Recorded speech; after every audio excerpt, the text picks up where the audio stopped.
കേട്ടോ. ഞാൻ എന്നിട്ട് ചോദിച്ചിരുന്നു, ബാപ്പനെ നിങ്ങൾ ഇവിടുന്ന് യാസീനോദി പൈസ വാങ്ങിയതിന് പരിഹസിച്ചല്ലോ, ഇത് നിങ്ങളെ നാട്ടിൽ നിന്ന് ഇതുപോലെ പ്രസംഗിക്കാൻ ധൈര്യമുണ്ടോ എന്ന് ഞാൻ ചോദിച്ചിരുന്നു. എന്താ കാരണം? അയാളെ ജ്യേഷ്ഠന്മാരും അഞ്ചന്മാരും ഉണ്ടാവില്ലേ സദസ്സിൽ? അത് ഞാൻ അപ്പൊ മൂപ്പര് പറയാ, അവിടെ വാ നാട്ടിലേക്ക്. മൗലവി, ഞാൻ ചോദിച്ച എനിക്ക് ധൈര്യം ഉണ്ടോന്നല്ല, നിങ്ങൾക്ക് ധൈര്യം ഉണ്ടോന്നാ. എന്നോട് വരെ അങ്ങോട്ട് വാത്. അയാൾ പ്രസംഗിക്കാൻ ഞാനാകൊണ്ട് നിങ്ങൾ ആലോചിക്കുക ഇയാളെ ബുദ്ധി. ഇയാളോട് ഞാൻ ചോദിച്ചു നിങ്ങളെ നാട്ടിൽ പോയിട്ട് പറയാൻ ധൈര്യമുണ്ടോ? അപ്പൊ എന്നോട് ഒരു അങ്ങോട്ട് വാ നാട്ടിലേക്ക്. അതിന് നിങ്ങൾക്ക് പ്രസംഗിക്കാൻ ധൈര്യം ഉണ്ടോന്നാ ചോദിച്ചേ, അല്ലാതെ എനിക്ക് ധൈര്യമുണ്ടോ നിങ്ങളോട് ചോദിക്കോ? ഞാൻ എന്താ പണ്ടാര പറഞ്ഞ പോലെ ഞാനിങ്ങ് വാ നീ അങ്ങ് പോന്ന് പറഞ്ഞു വേണ്ട ഞങ്ങൾ അതുപോലെ പറയുന്ന ആളാണോ ഞാൻ? അപ്പൊ അതുകൊണ്ട് നിങ്ങൾക്ക് നിങ്ങളെ നാട്ടിൽ പോയിട്ട് യാസീനോ നിരപ്പറ്റി പറയാൻ ധൈര്യമുണ്ടോ എന്നാ ചോദിച്ചു.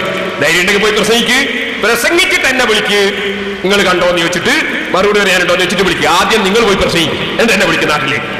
പിന്നെ ഇനി നിങ്ങൾക്കൊന്ന് കേൾക്കണ്ട, ഇയാൾ പറയാണ് ഞാൻ എന്റെ ബാപ്പനെ മാത്രമല്ല പറഞ്ഞത് എല്ലാരെയാണ്. എങ്ങനെ? ഇയാൾ പറഞ്ഞു ഞാൻ പൊതുവെ പറഞ്ഞതാണ്. പൊതുവെ പറഞ്ഞ ആള് തന്നെ ബാപ്പയും പറ്റിയിട്ടുണ്ട്, ബാക്കിയുള്ള എല്ലാരും വാപ്പാരും പറ്റിയിട്ടുണ്ട് അല്ലേ? അയാളെ വാപ്പനെ മാത്രമല്ല എല്ലാരും വാപ്പാരും എല്ലാ നിങ്ങളെയാ പറഞ്ഞതെന്നാണ് ഇയാൾക്ക് അതിന്റെ മറുപടി. അത് കേട്ടോളി, പൊതുവെ പറഞ്ഞാണെന്ന് പറഞ്ഞത് കേട്ടോളി. വെക്ക്.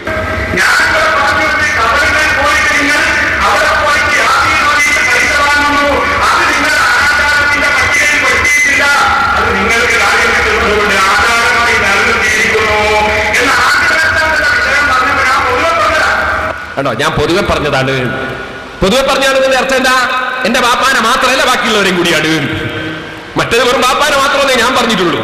ഇപ്പൊ നോക്കുമ്പോ അയാൾ പറയുന്ന അല്ല ബാപ്പാനെ മാത്രമല്ല പൊതുവെ പറഞ്ഞാണ്, എല്ലാരെയും പറഞ്ഞതാണ്. ഇതെന്തൊരു സാധനാണിത്? അയാൾ മറുപടിയാണ് ഇപ്പൊ പൊതുവെ പറഞ്ഞതാണ്. ഇനി നിങ്ങൾക്ക് കേൾക്കണോ? ഇയാൾ എന്നെ കൊണ്ടുവന്നു ഇത് ഞാൻ പറഞ്ഞ വകയിൽ ഇയാൾക്ക് ദേഷ്യം പിടിച്ചിട്ട് പെരും കള്ളന്നാ എന്നെ വിളിച്ചു. കേട്ടോളി.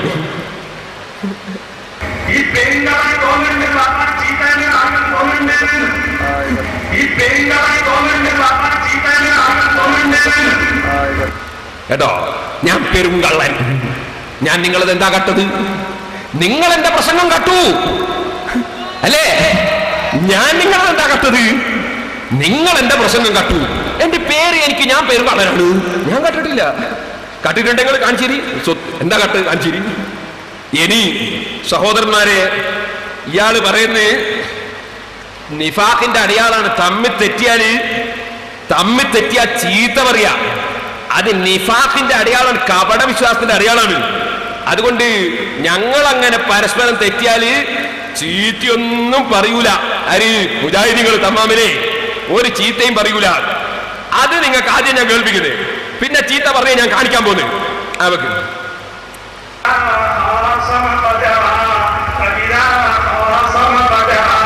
തമ്മിൽ തെറ്റിയോ തെറി വിളിക്കും. ഇത് ഞങ്ങളുടെ സ്വഭാവമല്ല, അങ്ങോട്ടാണ് ചേരുന്നത് എന്ന് ഓർമ്മപ്പെടുത്തുന്നു. തമ്മിൽ തെറ്റിയാല് തെറി പറയല് നമ്മുടെ സ്വഭാവമല്ല. നിങ്ങള് ഇവിടെ കൊണ്ടുവന്ന് പ്രചരിപ്പിച്ച ഇസ്ലാഹി മാസിക, ഈ ഇസ്ലാഹി മാസിക കേട്ടോളെ, ഹെഡിങ് പട്ടികൾ കുരക്കട്ടെ, സ്വാർത്ഥവാഹക സംഘം മുന്നോട്ട്. ഇതാരെ പറ്റിയാ എഴുതിയത്? ഇത് മറ്റേ മുജാഹിദിന്റെ സുല്ലമിയെ കുറിച്ച്.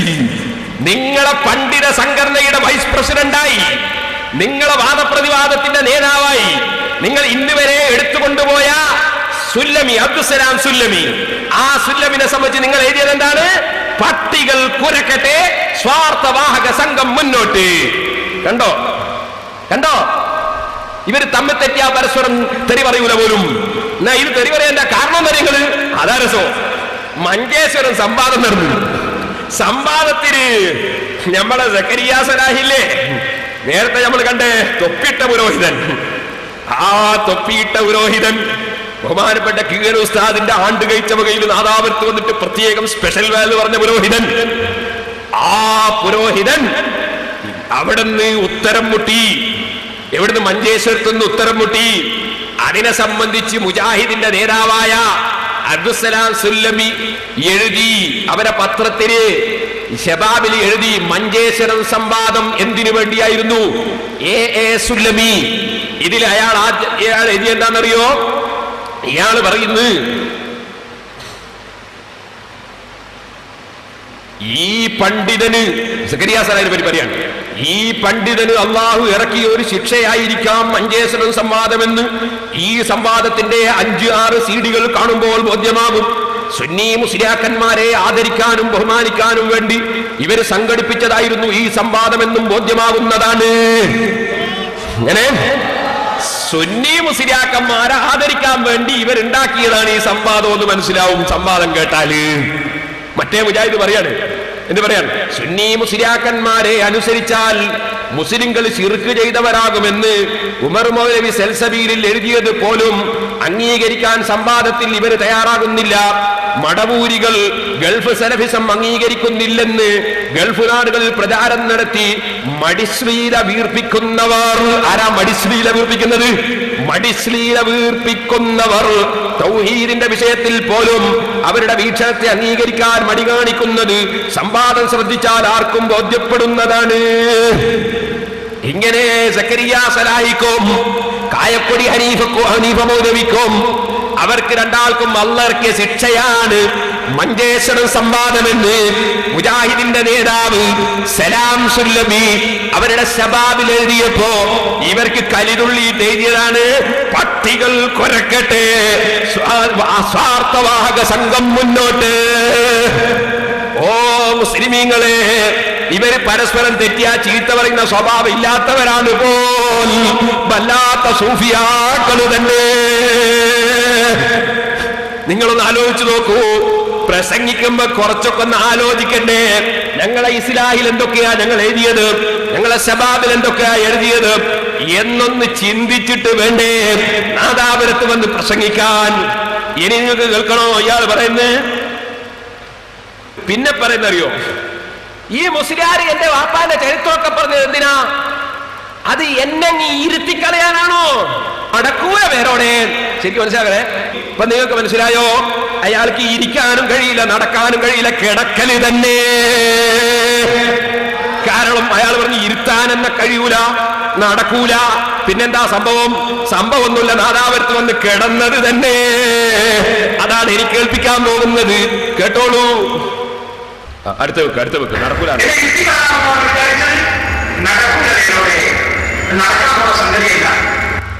അടുത്ത വെക്ക് നടക്കൂല.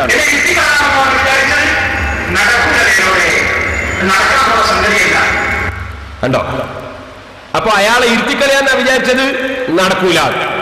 പിന്നെ ഇരുത്തിയിട്ട് കാര്യമില്ലല്ലോ. എന്നാ കിടന്നോട്ടെ. നിങ്ങൾ കിടന്ന സ്ഥലത്ത് തന്നെ എഴുന്നേൽക്കൂല മൗലവി, അവിടെ കിടന്നോ. പിന്നെ ഇയാൾ പറയുന്നത് അറിയോ? ഇയാൾ പറയുന്നത് മൗലവിക്ക് ഒരു വിശ്വാസമുണ്ട്. എന്താ?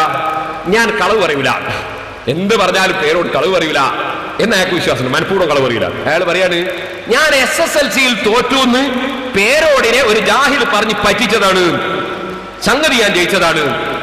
കമ്മീഷനായിട്ട് നമ്മൾ അയാളെ തന്നെയല്ലേ നിശ്ചയിച്ചത്. അതുകൊണ്ട് നമ്മൾ അയാൾ പറഞ്ഞ് എന്നെ സ്വീകരിച്ചേക്കാം. നിങ്ങൾ SSLC-യിലൂടെ തോറ്റാലെന്താ, ജയിച്ചാലെന്താ? നിങ്ങൾ ആഖിറത്തിൽ ജയിക്കണമെങ്കിൽ സുന്നിയാകണം മൗലവി. വെക്ക്.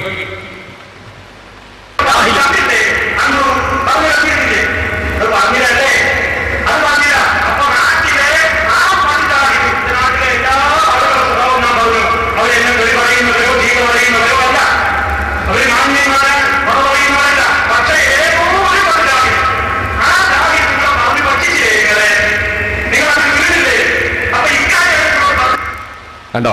അപ്പൊ അയാൾക്ക് ഉറപ്പുണ്ടെന്ന് ഞാൻ മനഃപൂർവ്വം കളവ് പറയൂല, ഏതോ ഒരു ജാഹിൽ പറഞ്ഞ് പറ്റിച്ചിട്ടുണ്ടാവും, ഉള്ളിന്റെ ഉള്ളിലുള്ളത് പറഞ്ഞു പോയതാണ്. അതുകൊണ്ട് കമ്മീഷനാക്കി നമ്മൾ അയാളെ തന്നെ നിശ്ചയിച്ച് ഇനി അയാൾ ഇവിടെ ജയിച്ചാലെന്താ, തോറ്റാലെന്താ, SSLC ഇയാൾ എന്താക്കിയാലെന്താ? നമ്മളെ സംബന്ധിച്ചിടത്തോളം ആഖിറം വിജയിക്കണോ, ഇവിടെ സുന്നത്ത് ജമാഅത്തുകാരനാകണം. നിങ്ങളെ SSLC ഇവിടെ തോറ്റാലെന്താ, ജയിച്ചാലെന്താ? പിന്നെ ജയിക്കാണ്ട് നിങ്ങൾക്ക് എത്ര സർട്ടിഫിക്കറ്റാ ദുനിയാവിലോട്ടാകും ഓരോരുത്തർക്കും ഉള്ളത്? ഈ വിദേശത്തെല്ലാം പോകുന്ന ആളുകൾ SSLC സർട്ടിഫിക്കറ്റ്, അതിന് പ്രത്യേകം ഏജൻസി തന്നെ ഉണ്ട്. പിന്നെ അതിന്റെ അപ്പുറത്ത് എന്ത് സർട്ടിഫിക്കറ്റ് അവിടെ പൈസ കൊടുത്താൽ കിട്ടാത്തത്? അതുകൊണ്ട് ഇവിടെ ആഹാരം രക്ഷപ്പെടുവോ? നമുക്കത് വിഷയമേ അല്ല, വെറുതെ അത് പറഞ്ഞ് നേരം പോക്കണ്ടില്ല. പിന്നെ ഒരു കാര്യം പറയാനുള്ളത് അറിയോ? ഇയാൾ പറയുന്നത് ഇതുവരെയും പറഞ്ഞു വന്നിരുന്നത് ബഹുമാനിച്ചാൽ ഇബാദത്തായി പോവും, ഇബാദത്ത് അള്ളാഹ്ക്കേ പറ്റുള്ളൂ, എന്നൊക്കെയാണ് ഇപ്പൊ പറയുന്നത്. എന്റെ പ്രസംഗമൊക്കെ കഴിഞ്ഞതിന് ശേഷം മൂപ്പര് വന്നിട്ട് പറയുന്നത്, മാതാപിതാക്കളെ ബഹുമാനിക്കുക, മാതാപിതാക്കളോട് നന്ദി കാണിക്കുക, അത് പടച്ചവന് ചെയ്യുന്ന ഇബാദത്താണ്. മാതാപിതാക്കളോട് ബഹുമാനം കാണിച്ചാൽ പടച്ചവന് ചെയ്യുന്ന ഇബാദത്താണ്.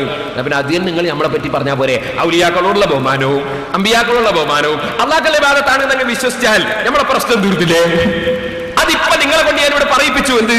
മാതാപിതാക്കളോടുള്ള ബഹുമാനവും മാതാപിതാക്കളുടെ നന്ദിയും പടച്ചവനുള്ള ഇബാദത്താണ്. അത് സമ്മതിക്കുന്നതാണ് എനിക്ക് ആക്കാൻ പോകുന്നത്. പൊളിച്ചെഴുത്ത് നടക്കട്ടെ.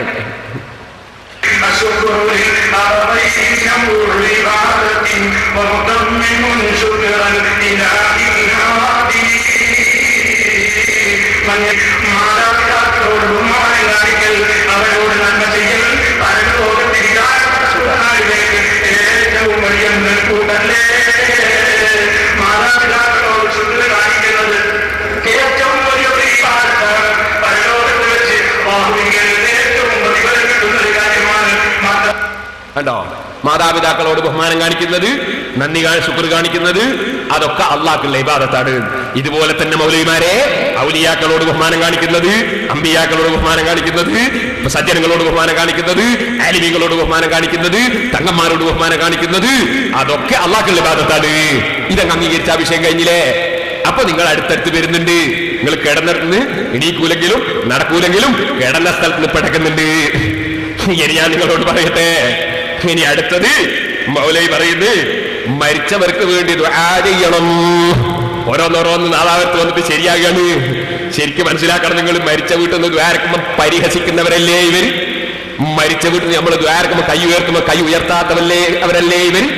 ഇപ്പോഴിവിടെ വന്നിട്ട് പറയുന്നത് മരിച്ച മയ്യത്തിന് വേണ്ടി ദുആ ചെയ്യണം മക്കളെ. എന്താ കാരണമെന്നറിയോ? ഞാനൊരു ഹദീസ് ഓതി, ഇദാ ഹദർതുൽ മരീദ ബിൽ മയ്യിത ഫഖൂലു ഖൈറാ. നിങ്ങൾ മരണം ആസന്നമായ രോഗികൾ, ആ രോഗികളെ സമീപത്തോ മരിച്ചവരുടെ സമീപത്തോ എത്തിയാൽ ഖൈറായത് ചൊല്ലണേ എന്ന് അല്ലാഹുവിന്റെ റസൂല് പറഞ്ഞിട്ടുണ്ട്. ഏറ്റവും ഖൈറായ വചനമാണ് ലാ ഇലാഹ ഇല്ലല്ലാഹ്. അതുകൊണ്ട് മരിച്ച മയ്യിത്തിനെടുക്കൽ ഖൈറായത് ചൊല്ലണം എന്ന് റസൂലുള്ള പറഞ്ഞപ്പോ ഏറ്റവും ഖൈറായത് ലാ ഇലാഹ ഇല്ലല്ലാഹ് വരുമ്പോ ലാ ഇലാഹ ഇല്ലല്ലാഹ് ചൊല്ലണം എന്ന് സാധുവായ ഞാൻ പറഞ്ഞു. കാരണം നമ്മളെ ഇമാമിങ്ങളെ കിതാബൊന്നും തെളിവ് പറഞ്ഞാൽ ഇവർക്ക് പറ്റൂല. ഹദീസിന്റെ ലഫ്ദ് തന്നെ കിട്ടണമല്ലോ. അവിടെ ഹദീസിന്റെ ലഫ്ദ് തന്നെ ഞാനങ്ങ് പറഞ്ഞു. അപ്പൊ സഹോദരന്മാര് ചിന്തിക്കണം. മൗലവി പറയുന്ന മുസ്ലിയാര് കട്ടുവെച്ചതാണ്. ഫൈനൽ മലായികത യുഅമ്മിനൂന അലാ മാ തഖൂലൂന. നിങ്ങൾ ചൊല്ലുന്നതിന് മലക്കുകൾ ആമീൻ പറയുമെന്ന് അതിന്റെ ശേഷമുണ്ട്. അത് മുസ്ലിയാര് കട്ടതാണ്. മൗലവി കട്ടതല്ല. അത് നിങ്ങളെ കൊണ്ട് പറയിപ്പിക്കാൻ വേണ്ടി വെച്ചതാണ്. നിങ്ങളത് പറഞ്ഞല്ലോ, അതാ ഞാൻ കേൾപ്പിക്കാൻ പോകുന്നത്. എന്നിട്ട് നിങ്ങൾക്ക് ഞാനത് വിശദീകരിച്ചു തരാ. ശരിക്കൊന്ന് കേട്ടോ. നിങ്ങൾ പഠിച്ചു വെച്ചോ. രണ്ടവസരത്തിലും മുസ്ലിമീങ്ങൾക്ക് രണ്ട് സുന്നത്ത് പഠിപ്പിച്ചു തന്നിട്ടുണ്ട്. ഒന്ന്, ഒരു രോഗിയുടെ സമീപത്ത് ഹാജരാകുമ്പോ നമ്മൾ നല്ലതേ പറയാവൂ. കാരണം രോഗിയുടെ സമീപത്ത് വെച്ച് നമ്മൾ പറയുന്ന കാര്യത്തിന് ആമീൻ പറയാൻ മലക്കുകളുമുണ്ട്. അല്ലാഹുവിന്റെ റസൂൽ പറഞ്ഞിട്ടുണ്ട്. രോഗിയെ സന്ദർശിക്കുമ്പോൾ വെറുതെ അവരുടെ കുട്ടികൾ മറ്റു വർത്താനം പറഞ്ഞു തിരിയലല്ല വേണ്ടത്. രോഗിയുടെ ശരീരത്തിൽ കൈവച്ചുകൊണ്ടോ അല്ലാതെയോ രോഗിക്ക് വേണ്ടി പ്രാർത്ഥിക്കണം. അല്ലാഹുമ്മ റബ്ബന്നാസ് അദ്ഹിബിൽ ബഅസ ഇശ്ഫി അൻത ശാഫി ലാ ശിഫാഅ ഇല്ലാ ശിഫാഉക ശിഫാഅൻ ലാ യുഗാദിറു സഖമാ. ഞാനതിന്റെ ആശയം കൂടുതലായും ശരീകരിക്കാൻ എനിക്ക് സമയമില്ല. അല്ലാഹുവേ, ഈ രോഗിക്ക് നീ ശിഫ നൽകണം റബ്ബേ. ഒരു വേദനയും ബാക്കിയാകാത്ത നിലക്ക് നീ ആ ദുആ സ്വീകരിച്ചുകൊണ്ട് ഈ രോഗിക്ക് ശമനം നൽകണം റബ്ബേ എന്ന രോഗിയെ സന്ദർശിക്കുമ്പോ മുസ്ലിമീങ്ങൾ പറയൽ സുന്നത്താണ്. വേറെയും പ്രാർത്ഥനകൾ അല്ലാഹുവിന്റെ റസൂൽ പഠിപ്പിച്ചിട്ടുണ്ട്. അതൊക്കെ ചൊല്ലുമ്പോ മലായികത്തുകളോടും ആമീൻ പറയുന്ന നേരമാണ്. അതുകൊണ്ട് രോഗിയുടെ സമീപത്ത് ചെന്നാൽ നിങ്ങൾ ഹൈറേ പറയാവൂ. അതേ ഹദീസിന്റെ ബാക്കി ഭാഗമാണ് ഈ മയ്യത്തിന്റെ അടുക്കൽ ചെന്നാൽ എന്താണുള്ളത്? പ്രാർത്ഥിക്കാം.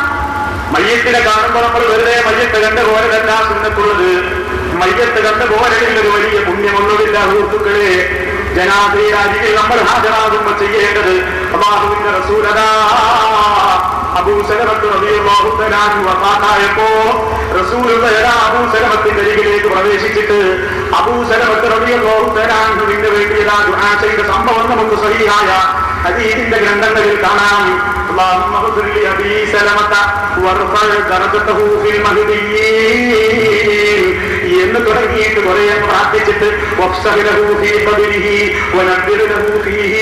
ദേഹത്തിന്റെ ഖബറിൽ നീ വിശാലമാക്കി കൊടുക്കണേ, ദേഹത്തിന്റെ ഖബറിൽ നീ പ്രകാശം ചൊരിയണേ, അബൂ സലമത്തിന്റെ ദറജ നീ ഏറ്റിക്കൊടുക്കണേ, അബൂ സലമത്തിന് പുറത്തു കൊടുക്കണേ എന്നിങ്ങനെ അബൂ സലമത്ത് റളിയല്ലാഹു തആല വഫാത്തായപ്പോ അല്ലാഹുവിന്റെ റസൂൽ ആ മയ്യിത്തിന് വേണ്ടി ദുആ ചെയ്യുന്നു. ഇതല്ലേ റസൂൽ പഠിപ്പിച്ചത്?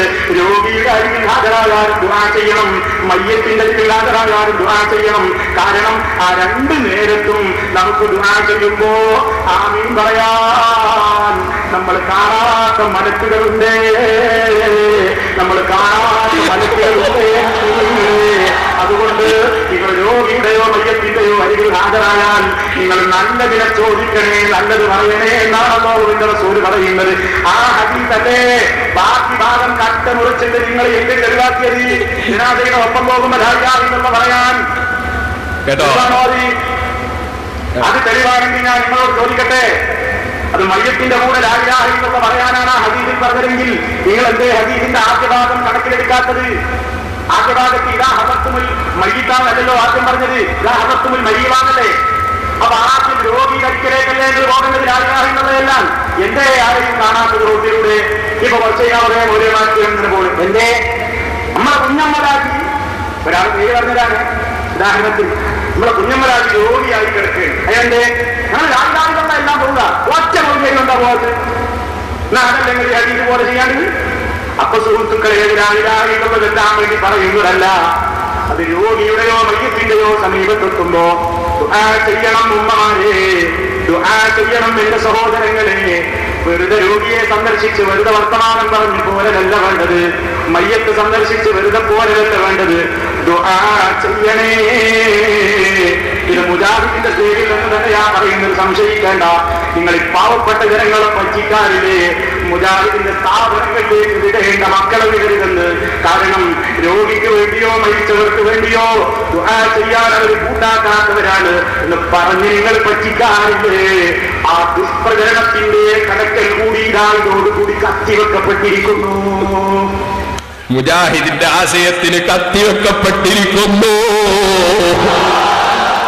മരിച്ച മയ്യത്തിന്റെ അടുക്ക പോയി മയ്യത്തും കണ്ടുപോന്നാ പോരാ, ദുആ ചെയ്യണേ എന്ന് മൗലവിയെ കൊണ്ട് നാദാപുരത്തുനിന്ന് പറയിപ്പിച്ചു.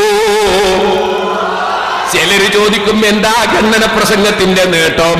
ഖണ്ഡനത്തെ പ്രസംഗത്തിന്റെ നേട്ടം ഇങ്ങനെ മൗലവിമാരെ കൊണ്ട് ഏത്തയിടിക്കൽ തന്നെ. ഇനി സഹോദരന്മാരെ, അയാൾ പറഞ്ഞത് നിങ്ങൾ മനസ്സിലാക്കിയോ? അയാൾ ഖണ്ഡനം കേട്ടോ? നിങ്ങൾ ഇദാ ഹലർതുൽ മരീള വിൽ മയ്യിത ഫഖൂലു ഖൈറാ എന്നല്ലേ ഉള്ളത്, അതല്ലേ ഞാൻ ഉദ്ധരിച്ചത്. അതിനയാൾ പറയണ ലാ ഇലാഹ ഇല്ലല്ലാഹ് ചൊല്ലുന്നതിന്റെ തെളിവല്ല, മരിച്ച മയ്യത്തിനടുക്കൽ എത്തിയാ പ്രാർത്ഥിക്കുന്നതിന് തെളിവാണ്. മൂപ്പരെന്നിട്ടൊരു പ്രാർത്ഥനയും പറയുന്നു, അല്ലാഹുമ്മ അദീബിൽ ബൽസ റബ്ബന്നാസ്. അതൊരു മന്ത്രമാണ് മൗലവി. അതുകൊണ്ട് മൗലവി തന്നെ ഇടക്കങ്ങ് പറഞ്ഞുപോയി, രോഗിയുടെ ശരീരത്തിൽ കൈവച്ചുകൊണ്ട് പ്രാർത്ഥന. മൗലവി പ്രാർത്ഥിക്കുമ്പോ കൈ മേൽപോട്ടുയർത്തുകയല്ലേ വേണ്ടത്? അപ്പൊ നിങ്ങളോട് തന്നെ പറഞ്ഞുപോയി, രോഗിയുടെ ശരീരത്തിൽ കൈവച്ചുകൊണ്ട്, രോഗിയുടെ ശരീരത്തിൽ കൈവെക്കുന്നതും ഈ നാവ് കൊണ്ട് മന്ത്രം ചൊല്ലുമ്പോ ഈ കൈക്ക് ബറക്കത്തുള്ളത് കൊണ്ടാണ്. മൗലവി പഠിച്ചു വെച്ചോ, അത് നിങ്ങളെ നാവ് കൊണ്ട് പറയിപ്പിച്ചു. ഇനി ഞാൻ നിങ്ങളോട് പറയട്ടെ, അല്ലാഹുമ്മ അദ്ഹിബിൽ ബൽസ റബ്ബന്നാസ് ഇശ്ഫി അന്ത ശാഫി ലാ ശിഫാഅ ഇല്ലാ ശിഫാഉക് ശിഫാഅൻ ലാ യുഗാദിറു സഖമാ. അത് അല്ലാഹുവിന്റെ റസൂൽ പഠിപ്പിച്ച മന്ത്രമാണ്. നിങ്ങൾ കേൾക്കാറില്ലേ അബ്ദുല്ലാഹി ഇബ്നു മസ്ഊദ്? ആ അബ്ദുല്ലാഹി ഇബ്നു മസ്ഊദ് റളിയല്ലാഹു അൻഹുവിന്റെ ഭാര്യ മുസ്ലിമല്ലാത്തൊരു യഹൂദിയുടെ നൂല് മന്ത്രിച്ച് പിടിച്ചു കെട്ടിയപ്പോ മഹാനവറുകൾ അത് വലിച്ചെറിയാൻ പറഞ്ഞില്ലേ? കാരണം അദ്ദേഹം ചൊല്ലുന്ന മന്ത്രം ഇസ്ലാമികമല്ല. എന്നിട്ട് മഹാനവറുകൾ ഭാര്യയ്ക്ക് മന്ത്രം പഠിപ്പിച്ചു കൊടുത്തില്ലേ? അല്ലാഹുമ്മ അദ്ഹിബിൽ ബൽസ റബ്ബന്നാസ് ഇശ്ഫി അൻത ശാഫി ലാ ശിഫാഅ ഇല്ലാ ശിഫാഉക ശിഫാഅൻ ലാ യുഗാദിറു സഖമാ. ഈ മന്ത്രമാണേ മൗലവി, അതാ കൈ ശരീരത്തിൽ വെക്കുന്നത് മൗലവി. ഇനിയൊന്ന് പഠിച്ചു വെച്ചോ. മൗലവി പറയുന്നു, മലക്കുകൾ ആമീൻ പറയുമേ. എവിടെ? മരിച്ച മയ്യത്തിനടുക്കൽ വെച്ച് ദുആ ചെയ്യുമ്പോ. എന്നാ മൗലവി എന്നിട്ട് നമ്മളോടൊരു ചോദ്യം. എന്താ ചോദ്യം? ജീവിച്ചിരിക്കുന്ന ആള് ഇതാ ഹലത്തുൽ മരീള രോഗിയുടെ അടുക്കൽ ഹാജരായാലും നിങ്ങൾ ഖൈറായത് പ്രാർത്ഥിക്കണമെന്നാണ് ഹദീസിന്റെ മാന എന്ന് പറഞ്ഞല്ലോ. എന്നാ ഞാൻ ചോദിക്കട്ടെ, എന്റെ മുസ്ലിംമാരെന്തേ രോഗിന്റെ അടുത്ത് ദിക്റെല്ലാം പോവാത്തതെന്നാ ചോദിച്ചത്? അതിന്റെ മറുപടി പറയുന്നതിന് മുമ്പ് അങ്ങോട്ടൊരു ചോദ്യം. നമ്മളെ മൗലവിമാരെന്തേ അമ്മദ് ഹാജിക്ക് രോഗമാകുമ്പോ അവിടെ മന്ത്രിക്കാൻ പോകാത്തത്, പ്രാർത്ഥിക്കാൻ പോകാത്തത്? അങ്ങനെ മൗലവിമാര് പോകുന്നത് കാണുന്നില്ലല്ലോ. ഇവിടെയൊക്കെ ധാരാളം ആളുകൾക്ക് രോഗമുണ്ടല്ലോ. മൗലവിമാർ അവിടെ പ്രാർത്ഥിക്കാൻ പോകുന്നത് കാണുന്നില്ലല്ലോ. അതിന്റെ മറുപടി ഒന്ന് പറയണേ മൗലവി. ഇനി വിഷയമൊന്ന് പഠിക്കാൻ വേണ്ടി പറഞ്ഞു തരാം. അതൊന്ന് ശരിക്കും മനസ്സിലാക്കി വെച്ചു. അല്ലാഹുവിന്റെ റസൂല് പറഞ്ഞ വാചകം, ഇദാ ഹദർതുൽ മരീള, അൽ മരീദിന്റെ അടുക്കൽ നിങ്ങൾ ഹാജരായാൽ, അൽ മരീദ് എന്ന് പറഞ്ഞാൽ അവിടെ ശരിക്കും മനസ്സിലാക്കി വെച്ചു, അതിൽ മരണം ആസന്നമായ രോഗിയും ഉൾപ്പെടുന്നു. മരണം ആസന്നമായ രോഗിക്ക് ലാ ഇലാഹ ഇല്ലല്ലാഹ് ചൊല്ലിക്കൊടുക്കണം. ഫഖൂലു ഖൈറാ, ഏറ്റവും ഖൈറായത് ചൊല്ലിക്കൊടുക്കണം. മരണം ആസന്നമായാൽ രോഗിയാണേ മൗലവി, മയ്യിത്തല്ലേ മൗലവി. മരണം ആസന്നമായ രോഗിയുടെ സമീപത്ത് ചെന്നാൽ ഫഖൂലു ഖൈറാ, ഖൈറായത് ചൊല്ലണം. ഏറ്റവും ഖൈറായത് ലഖിനൂ മൗതാക്കും ലാ ഇലാഹ ഇല്ലല്ലാഹ്. മരണം ഹാജരായവർക്ക് നിങ്ങൾ ലാ ഇലാഹ ഇല്ലല്ലാഹ് ചൊല്ലിക്കൊടുക്കണേ. അല്ലാഹുവിന്റെ റസൂൽ പറയുന്നു, അപ്പൊ മരണം ഹാജരായ രോഗിയുടെ സമീപത്തും ലാ ഇലാഹ ഇല്ലല്ലാഹ് ചൊല്ലണം, ഖൈറായത് ചൊല്ലണം. അതിന്റെ മുമ്പിൽത്തത് പേരോടിന് മനസ്സിലാകാഞ്ഞിട്ടല്ലേ മൗലവി? മുമ്പിൽത്തത് മനസ്സിലാക്കിയിട്ടാണേ മൗലവി. അതാ ഞാൻ പറഞ്ഞത്, രോഗമാസന്നമായവരുടെ സമീപത്ത് ചെന്നാൽ നിങ്ങൾ ലാ ഇലാഹ ഇല്ലല്ലാഹ് ചൊല്ലുന്നതിനും ഈ ഹദീസ് തെളിവ് തന്നെ. ലഖിനൂ മൗതാക്കും ലാ ഇലാഹ ഇല്ലല്ലാഹ് എന്നതും തെളിവ് തന്നെ. ഇനി ഒന്നുകൂടി പഠിച്ചു വെച്ചോ മൗലവി. ഇദാ ഹദർതുൽ മരീള അബിൽ മയ്യിത, മരിച്ച മയ്യിത്തിനടുക്കൽ എത്തിയാലും ഫഖൂലു ഖൈറാ, നിങ്ങൾ ഖൈറായത് ചൊല്ലണേ. ഏറ്റവും ഖൈറായതാണ് ലാ ഇലാഹ ഇല്ലല്ലാഹ്. അതുകൊണ്ട് തന്നെ ജാമിഉ സഗീറിൽ ഒരു റിവായത്ത് കാണും, അക്സിറൂ ഫിൽ ജനാസത്തി ഖൗല ലാ ഇലാഹ ഇല്ലല്ലാഹ്. ജനാസ കൊണ്ടുപോകുന്ന സമയത്ത് നിങ്ങൾ ലാ ഇലാഹ ഇല്ലല്ലാഹ് വർദ്ധിപ്പിക്കണേ എന്ന് ജാമിഉ സഗീറിൽ ഇമാം സുയൂത്തിയുടെ വേറൊരു റിപ്പോർട്ട് സഹാബത്തിൽ നിന്ന് കാണാം. ഇനിയോ സഹോദരന്മാരെ, ജനാസ എന്ന് പറഞ്ഞാൽ മരിച്ചതാണെന്ന് പറയേണ്ടതുണ്ടോ? ഇനി ഒന്നും കൂടി കേട്ടോ മൗലവി. ഇദാ ഹദർതുൽ മരീള അബിൽ മയ്യിത ഫഖൂലു ഖൈറാ. മരണം ആസന്നമായ രോഗിയുടെ സമീപത്തും മരിച്ച മയ്യത്തിന്റെ സമീപത്തും നിങ്ങൾ ഖൈറായത് ചൊല്ലൂ എന്ന് പറഞ്ഞിട്ട് അല്ലാഹുവിന്റെ റസൂൽ പറയുന്നു, മലക്കുകൾ ആമീൻ ചൊല്ലും കേട്ടോ. മലക്കുകൾ ചൊല്ലുന്നത് ഖൈറായതാണ്, അത് ആമീനാണ്. നിങ്ങളും ചൊല്ലേണ്ടത് ഖൈറായതാണ്, ഖൈറായതാണ്. നിങ്ങൾ ശർറായ വാചകങ്ങൾ പറയരുത്. ലാ തദ്ഉ ഇല്ലാ ബിഖൈർ, ഖൈർ കൊണ്ടല്ലാതെ പ്രാർത്ഥിക്കരുത്. അപ്പൊ മരിച്ച മയ്യിത്തിനടുക്കലും മരണമാസന്നമായവരുടെ അടുക്കലും ഖൈറായത് ചൊല്ലണം, ഖൈറായത് ദുആ ചെയ്യണം. രണ്ടിനും ഈ ഹദീസ് തെളിവാണ്. ഖൈറായത് ചൊല്ലിയിട്ടുള്ള ദുആക്ക് പ്രത്യേകത കൂടുതലാണ്. ദിക്റും ചൊല്ലിയുള്ള ദുആ, ഖുർആനും ഓതിയുള്ള ദുആ, അതിന് കൂടുതൽ ബഹുമാനമാണ്. അതുകൊണ്ട് രണ്ടും ഉണ്ടാകാനാണ് നബി സല്ലല്ലാഹു അലൈഹി വസല്ലം നിങ്ങൾ മരണം ഹാജരായ രോഗിയുടെ സമീപത്തെത്തിയാലും മരിച്ചവരുടെ അടുക്കലെത്തിയാലും റസൂലുള്ളാഹി ആദ്യം പറഞ്ഞത് ഉദുഉ, നിങ്ങൾ പ്രാർത്ഥിക്കണേ എന്നല്ല, ഖൈറായത് ചൊല്ലണേ. ഖൂലു ഖൈറാ, ഖൈറായത് ചൊല്ലണേ. ഖൂലു ഖൈറാ, പറസദേ ഖൈറായത് ചൊല്ലണേ. ഖൂലു ഖൂലു, ഖുൽ എന്ന് പറഞ്ഞാൽ ചൊല്ലണം, പറയണം എന്നല്ലേ മൗലവി അർത്ഥം. അപ്പൊ ഖൈറായത് ചൊല്ലണേ, ഖൈറായത് പറയണേ എന്ന് പറഞ്ഞിട്ട് റസൂലുള്ളാഹി പറയാണ് ഫൈനൽ മലായികത യുഅമ്മിനൂന, മലക്കുകൾ ആമീൻ ചൊല്ലും.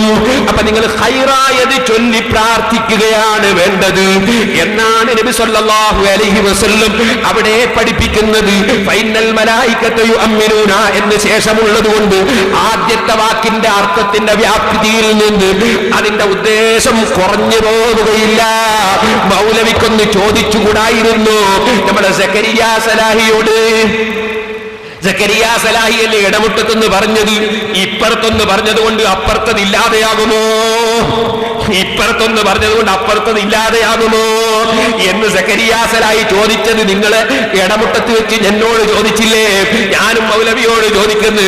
ഫൈനൽ മലായികത യുഅമ്മിനൂന ഇപ്പുറം പറഞ്ഞതുകൊണ്ട് അപ്പുറത്തെ ഖൂലു ഖൈറ ഇല്ലാതെയാകുമോ മൗലവി? ഒന്നുകൂടി പഠിച്ചു വെച്ചോ. വൽ മുറാദു ബിഉമൂമിൽ ലഫ്ളി ലാ ബിഖുസൂസിസ് സബബി. എല്ലാ ഉസൂലിന്റെ കിതാബിലും കാണാം ഒരു വാചകത്തിന്റെ വ്യാപ്തിയിൽ വരുന്നത് അതിന്റെ അർത്ഥത്തിൽ പെട്ടത് തന്നെ. അപ്പൊ ഖൈറായത് ചൊല്ലൂ എന്ന് പറഞ്ഞതിന്റെ വ്യാപ്തിയിൽ ലാ ഇലാഹ ഇല്ലല്ലാഹ് ചൊല്ലലും ഉൾപ്പെട്ടു, ഖുർആൻ ഓതലും ഉൾപ്പെട്ടു.